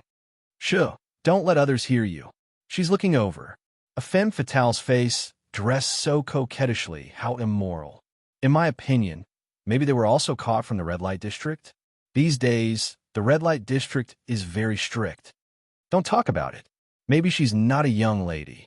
Yin Shirshir did not hear their discussion. She lowered her head, looked around, and slowly walked to a corner and sat down. Both of her hands were handcuffed tightly. She raised her hands and looked at the swaying chains. Her eyes darkened bit by bit. There was no light in the entire single cell. There was only a dim, incandescent lamp in the corridor. It seemed to have been in disrepair for a long time. Half of the lights were dim. She laid down on the bed, and as soon as her head touched the bedding, her face turned ashen from the unpleasant, musty smell. Yin Shirshir quickly sat up and leaned against the wall. Chapter 1054. She leaned her head weakly against the cold wall. She squinted her eyes and felt a little sleepy. Look, it's the newcomer. Hey, TSK. We're talking to you. Hey, newcomer. Just as she closed her eyes, a few voices were heard. Someone pushed Yin Shirshir's shoulder. She looked up expressionlessly. Beside her, a few women sat down around her. Hey, what's your name? What did you do to get in here? Yin Shirshir frowned, but did not answer. Hey, we're asking you a question. Why don't you say anything? Young lady, you're quite pretty. Where did you come from? Yin Shirshir pursed her lips, but still did not say anything. The female prisoners felt bored and looked at each other. When they looked at Yin Shirshir again, their eyes were filled with contempt. I didn't expect this young lady to act so high and mighty. I think she's that kind of woman. Hey, you guys don't know. Hey, what kind of crime did you commit? Were you also caught by the anti-prostitution brigade? Yin Shirshir said impatiently. I killed someone and turned myself in. The detention room suddenly became silent. Everyone did not believe her at first, but when they saw the bloodstains on her hands that she had yet to wipe clean, a few of them suddenly showed fear and hid far away from her. They lowered their voices and started to whisper. What a murderer! She looks young and pretty, but I didn't expect her to be so vicious. Yin Shirshir was not in the mood to listen to what they were talking about. She just looked up at the gray cement ceiling indifferently. Sleepiness came over her unknowingly. Amidst the gossip, she looked down tiredly and fell asleep in the blink of an eye. She did not have a good sleep. Her back was really painful, especially her shoulder, which felt like it was stiff. When he woke up, it was amidst the police officer's shouts and the clanking of metal. She opened her eyes in a daze and saw two men in police uniforms standing in front of the door. They were holding a bunch of keys and knocking on the iron bars. They looked down at her and said coldly, Hey, wake up! Yin Shirshir slowly sat up and rubbed her stiff and painful shoulders. She frowned suspiciously and asked, What's wrong? What's the matter? The police officer opened the iron door and yawned. He leaned against the door and waved his hand impatiently. Come out and follow us. Yin Shirshir felt a little uneasy at the inexplicable order. Even so, she still obeyed the order. She stood up and followed behind them. With doubts, she asked, Where are you taking me? Just follow us. Don't talk so much nonsense. The attitude of the two police officers was very cold. Thinking about it, they were originally dozing off when they received the order to bring this girl to the chief's office. Now that they were not awake, their mood was burning with anger. As for what happened next, it was simply a fantasy story. What was waiting for her was not punishment or other things, but unexpected freedom. Someone bailed her out with a large sum of money. However, the director didn't dare to accept the huge sum of money sent by this person. Just the name above was enough to make him breathless. In his heart, he thought that even if he offended Li Dongliang, he would let Yin Shirshir go. He really could not afford to offend that person. Chapter 1055. The night was quiet, and the neon lights dimmed. After leaving the police station in the rain, Yin Shirshir was politely escorted to a Lincoln limousine by the chief. Even the umbrella was personally fetched for her by the chief, who had braved the rain to get it for her. She couldn't believe that the smiling man in front of her was the same person as the bureau chief who had been cold and indifferent to her earlier. Minyu was standing in front of the car with an umbrella and a smile. He was dressed in a well-ironed business suit, which made him look very classy. However, when Yun Shishir was escorted to him by the bureau chief, Minyu couldn't bring himself to smile when he saw her haggard face and miserable appearance. "Miss Yun, are you okay?" Minyu asked with concern. "Did you suffer in the police station?" "How could that be?" "Oh, how could we let Miss Yun suffer?" The bureau chief smiled awkwardly as he tried to smooth things over. Minyu ignored him and leaned over to open the back door for Yun Shishir. At the same time, he said to the bureau chief, "Bureau Chief Qian, sorry to trouble you with this." Hearing this, the old bureau chief was really in fear and trepidation. He leaned closer to Minyu and said softly, "Oh, it's nothing. It's just a small matter. It's my fault for being so magnanimous. I'm indebted to Chairman Mu for taking care of me all this time. I should be the one thanking you." Minyu smiled and then frowned slightly. "As for Chairman Li, don't worry. I'll take care of this matter. No matter what Chairman Li does, The old bureau chief chuckled and deliberately lowered his voice. "He has to take into account young Master Mu's status, right?" He was absolutely right about this. Even though Li Dongliang was a big shot in the capital, he was still lacking compared to Mu Yaja. Minyu nodded and smiled. "That's good." The old police chief glanced at Yun Shishir. Thinking of how he had locked her up in jail for a few hours, he began to feel uneasy. He turned to her and said humbly, "Miss Yun Shishir, I'm sorry that I didn't recognize you before. You're a person of great moral stature, so please don't hold a grudge against me. Please don't take my previous offense to heart." Yun Shishir furrowed her brows indifferently. Ignoring him, she got into the car without consulting him. The old bureau chief watched as the car started and drove away. It was a little cold in the car. Minyu saw Yun Shishir's shoulders hunched. He was afraid that she would catch a cold, so he turned to ask the chauffeur to turn on the heater. Yun Shishir stared fixedly at him. Her face was expressionless, but there was a hint of wariness and vigilance in her eyes. "Who are you?" She didn't seem to know this man. She didn't have any impression of him. Minyu didn't know whether to laugh or cry when he saw her looking at him cautiously and suspiciously. He immediately explained, "I'm Chairman Mu's personal assistant. We should have met that day in Chairman Mu's office." Minyu saw that she was still wary and said patiently, "Don't you remember? Just a few days ago, you were in the chairman's office." His smile was full of sincerity and gave her a great sense of calmness. However, he saw that her shoulders were moving up and down slightly. She seemed to be still in shock and was panting heavily. Minyu held her shoulders and said, "Don't be nervous. It's all in the past. It's okay. I work for Chairman Mu. I'm not a bad person." Chapter 1056. Was it Mu Yaja who bailed me out? Yes. Yun Shishir was really frightened tonight. She was like a bird startled by the twang of a bough, trembling in fear. I don't have to go to jail anymore. Miss Yin, don't worry. Boss will arrange everything." He answered calmly. "Then, where is he? Why didn't he come? You know, with Boss's identity, it's not convenient for him to show up. I'll send you home now. Boss is waiting for you at home." Yun Shishir pursed her lips and nodded. After a night of twists and turns, she was in a sorry state.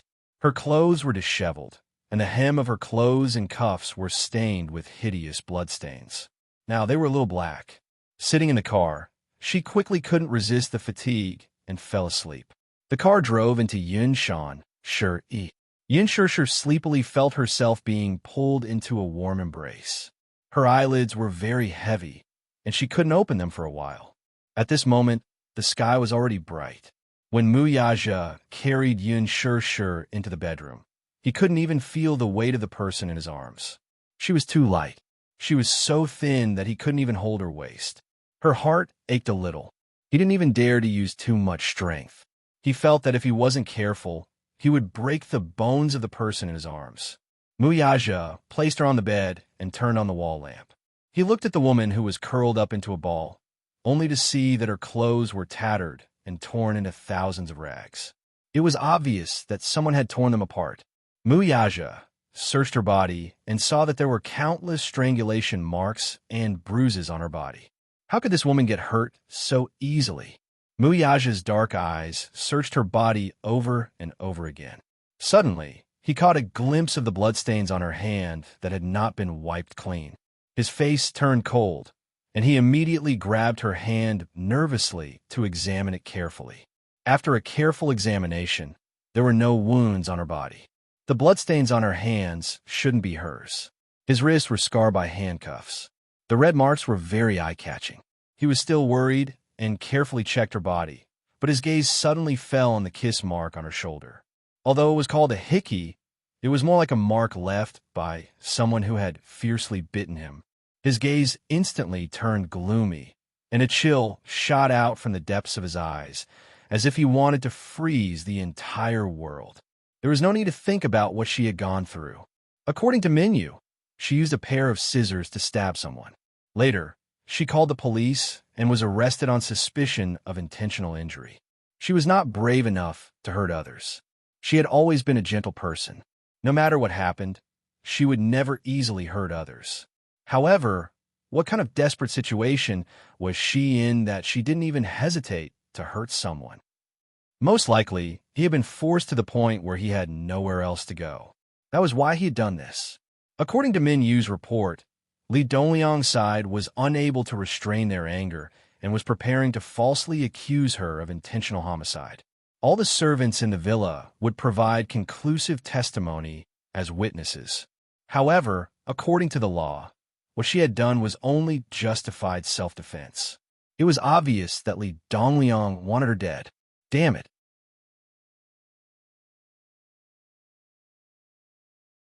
Her tense body also relaxed a little. However, she still had lingering fears, and the fear in her heart couldn't completely dissipate. Tonight's scene must have left an indelible nightmare in her heart. Thinking of this, Muyaja couldn't suppress his anger anymore. There was only one thought in his mind. Who on earth had such guts to do this? The woman that he couldn't bear to bully was actually bullied to this extent. Chapter 1058. Who was it that dared to bully his woman like this? They deserve to die. Muyaja frowned coldly. If Yin Shishir were to look up at this moment, she would definitely be frightened by his icy gaze. Those close to him, on the other hand, knew that he was truly enraged. Yin Shishir rubbed her eyes. Her eyelids felt extremely heavy. Muyaja lowered his head and asked, "Are you tired?" "Yes." She nodded. He said, "Then go take a shower, okay? Change into a clean set of clothes and get some sleep." Yin Shishir pursed her lips and nodded gently. Thus, he got up and carried her in his arms. He walked into the bathroom and placed her in the bathtub. The bathtub was already filled with water. He had already ordered someone to prepare it in advance. The temperature of the water was just right. It was neither too cold nor too hot. Yin Shishir sank into the water. The refreshing temperature quickly enveloped her. Muyaja wanted to bathe for her. However, Yin Shishir smiled and said, "I'll do it myself." "You'll do it yourself?" He raised his eyebrows and seemed to be worried. Yin Shishir smiled and said, "I'll do it myself." Muyaja nodded and walked out of the bathroom. The first thing he did after walking out of the bathroom was to call Minyu on his cell phone. Minyu immediately reported to him, "Boss, Li Dongliang is in the hospital now. I've already sent someone to keep an eye on him." "Okay, keep an eye on him." Also, in the hotel suite, Minyu glanced at the father and daughter of the Kong Corporation sitting on the sofa. He held the phone and reported in a low voice, "Mr. Kong and Miss Kong of the Kong Corporation are here to visit you. They're already waiting for you. Let them wait. I have something to ask them." "Okay, I'll pass on the message."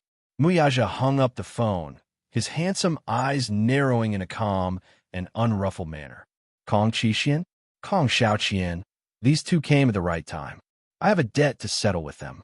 He slowly walked to the window, took out a cigarette from the pack, lit it, and slowly took a deep puff. A puff of smoke went down his throat and into his lungs. However, even with such a thick smoke, it was difficult to brush away the annoyance in his heart. All this time, there had never been a matter that could make him so anxious and uneasy, lose his sense of propriety, and lose his composure. However, at this moment, he had no choice but to force himself to remain calm. At the very least, he had to pretend to be calm in front of her. Otherwise, she would feel uneasy and nervous. The most important thing right now was to appease her emotions. After she calmed down and fell asleep, he would have the time to slowly settle this debt. In the bathroom, Yin Shirshir soaked her body with water. Then, she picked up the shower ball, squeezed out some shower gel, and began to carefully wipe her body. However, when she saw the ghastly bloody scars all over her body, countless, densely packed wounds were scattered all over her body.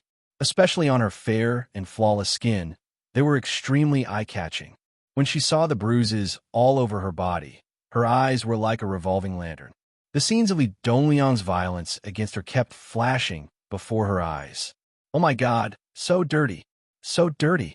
Yin Shirshir felt a sense of irritation. She frowned and impatiently turned on the shower head. The water splashed on her body, and the warmth washed over her body. She hugged her shoulders and slowly opened her eyes, allowing the water to drip down her eyelashes. Chapter 10:59. Yin Shirshir resisted the urge to be disgusted and scrubbed her body vigorously with the bath ball. Her skin was extremely sensitive. Even a light pinch would leave a deep red mark. Now, she was scrubbing with all her might, as if she couldn't wait to rub off a layer of skin. Her body was scrubbed with glaring bloodstains, mottled and ragged. Looking from afar, it was truly a ghastly sight. In her mind, countless noises echoed in her ears. Ha ha, fine. Even if you're Mu Yaja's woman, I'll treat you as his woman. Today, I'll have a good taste of Mu Yaja's woman. You're just a plaything by his side. Do you think he likes you? A man like Mu Yaja is high and mighty. How can he fall in love with a woman like you? Do you think it's so easy to step into the Mu family? Believe it or not, even if I kill you, he won't even blink for you. Damn it, you don't know what's good for you. If you can do it for other men, why can't you do it for me? Are you looking down on me? Yin Shirshir's breath suddenly quickened. She closed her eyes tightly, but it was as if Li Dongliang's hideous and ugly face was reflected in her eyes. You're just an actress. What dignity do you have for an actress? Dirty, really dirty. Yin Shirshir looked at the scattered hickeys, pinch marks, and those bruises. Just looking at those unsightly marks was enough to forcibly stuff those nightmarish scenes into her mind. Yin Shirshir, be with me. Whether it's a villa or a luxury car, I'll let you have whatever you want. I want you. Yin Shirshir clenched her teeth so hard that it was as if she wanted to crush them. The nightmarish scenes in her mind were getting more and more chaotic. She finally broke down. She desperately covered her ears and screamed crazily. Shut up. Shut up. Shut up. Shut up. Don't say anymore. I don't want to. I don't want that. Mu Yaja stood in front of the window, but vaguely heard the screams coming from the bathroom. He was shocked and quickly rushed into the bathroom. However, the scene in front of him caused his eyes to hurt. His heart was throbbing with pain. He saw Yin Shirshir sitting in the bathtub. Her body had been rubbed so hard that it was red. Streaks of blood-red marks appeared, as if they were filled with blood. The places that were ravaged hard actually had dense blood spots. It was a shocking sight. She covered her ears with all her might, her face twisted with struggle. Then, she suddenly opened her blood-red eyes and began to rub her body even harder, as if she had gone mad. The water stains on his body had long since dried. Without the lubrication of the water, a swollen, blood-red mark was left on his body. Mu Yaja rushed over and grabbed her wrist tightly to stop her. What are you doing? Are you crazy? I want to scrub it clean. I want to scrub those filthy things off my body. But I feel that I can't scrub it clean. It's so dirty, sob, so dirty. Yin Shirshir broke down and choked with sobs. Her eyes could not stop rolling. Chapter 1060. But it's so dirty. So dirty. What should I do? Yin Shirshir stared at him helplessly. I feel like I can't wash it clean. It's so dirty. Where is it dirty? Here, and here. Yin Shirshir pointed at the red marks on her shoulder and then at her neck where Li Dongliang had kissed her. Here, it's all so dirty. As Yin Shirshir spoke, she wanted to break free from his grip and try to wash it clean again. Mu Yaja stopped her harshly, not allowing her to torture herself again. Stop rubbing. It's not dirty. As he said that, he suddenly leaned forward and pressed his thin lips on her shoulder. Like a dragonfly skimming the surface of the water, he lightly dotted it a few times, as if he was marking something. It's not dirty anymore, okay? Yin Shishir was stunned. Muyaja gently kissed her neck again. Bit by bit, he carefully kissed the area she had pointed out. It was as if he wanted to use his breath to cover the so-called filth that she had mentioned. It's not dirty here either. As he spoke, he kissed the red mark on her collarbone. Be good, okay? Yin Shishir was stunned. She sucked in a deep breath of cold air and slowly hugged his shoulders. Her emotions gradually calmed down because of his gentle coaxing. Muyaja took the shower ball from her hands and threw it aside. He took the towel and carefully wiped her body. Yin Shishir was a little embarrassed and immediately wanted to take the towel from him. Let me do it. Muyaja suddenly held her raised hand. He lowered his head and kissed her palm gently. Don't move. Be good. A warm feeling traveled from her fingertips to her heart, as if injecting warmth into her cold heart. Yin Shishir's expression softened. She stopped struggling and allowed him to carefully wipe her body. His movements were extremely gentle, as though he was afraid that he would hurt her. His movements were extremely light. Yin Shishir's shoulders trembled slightly. Because of his touch, her body became extremely sensitive. She hugged her knees and lowered her head, making it difficult to see the expression on her face. Muyaja couldn't help but ask, "What are you thinking about?" Muyaja. Yin Shishir slowly frowned. She wanted to say something, but stopped herself. Muyaja smiled and kissed the side of her ear, comforting her. Don't think too much, be good. What if you came a little later? A trace of pain appeared in his eyes. She slowly placed her hand on the back of his hand. If I'm defiled by another man. Muyaja furrowed his brows and immediately interrupted her wild thoughts. I won't let that happen. After a pause, he stared at her and pursed his lips. I will protect you. Yin Shishir was stunned. However, in a certain aspect, she was extremely stubborn. Therefore, she still asked stubbornly, what if it happens one day? It was as if she was eager to find an answer. Yin Shishir stared at him, wanting to get an answer from him. Muyaja's thin lips moved slightly and said, if it really happens one day. Yin Shishir suddenly couldn't help but feel nervous. She stared at him, unwilling to let go of any expression on his face. She was so nervous that she felt a little suffocated.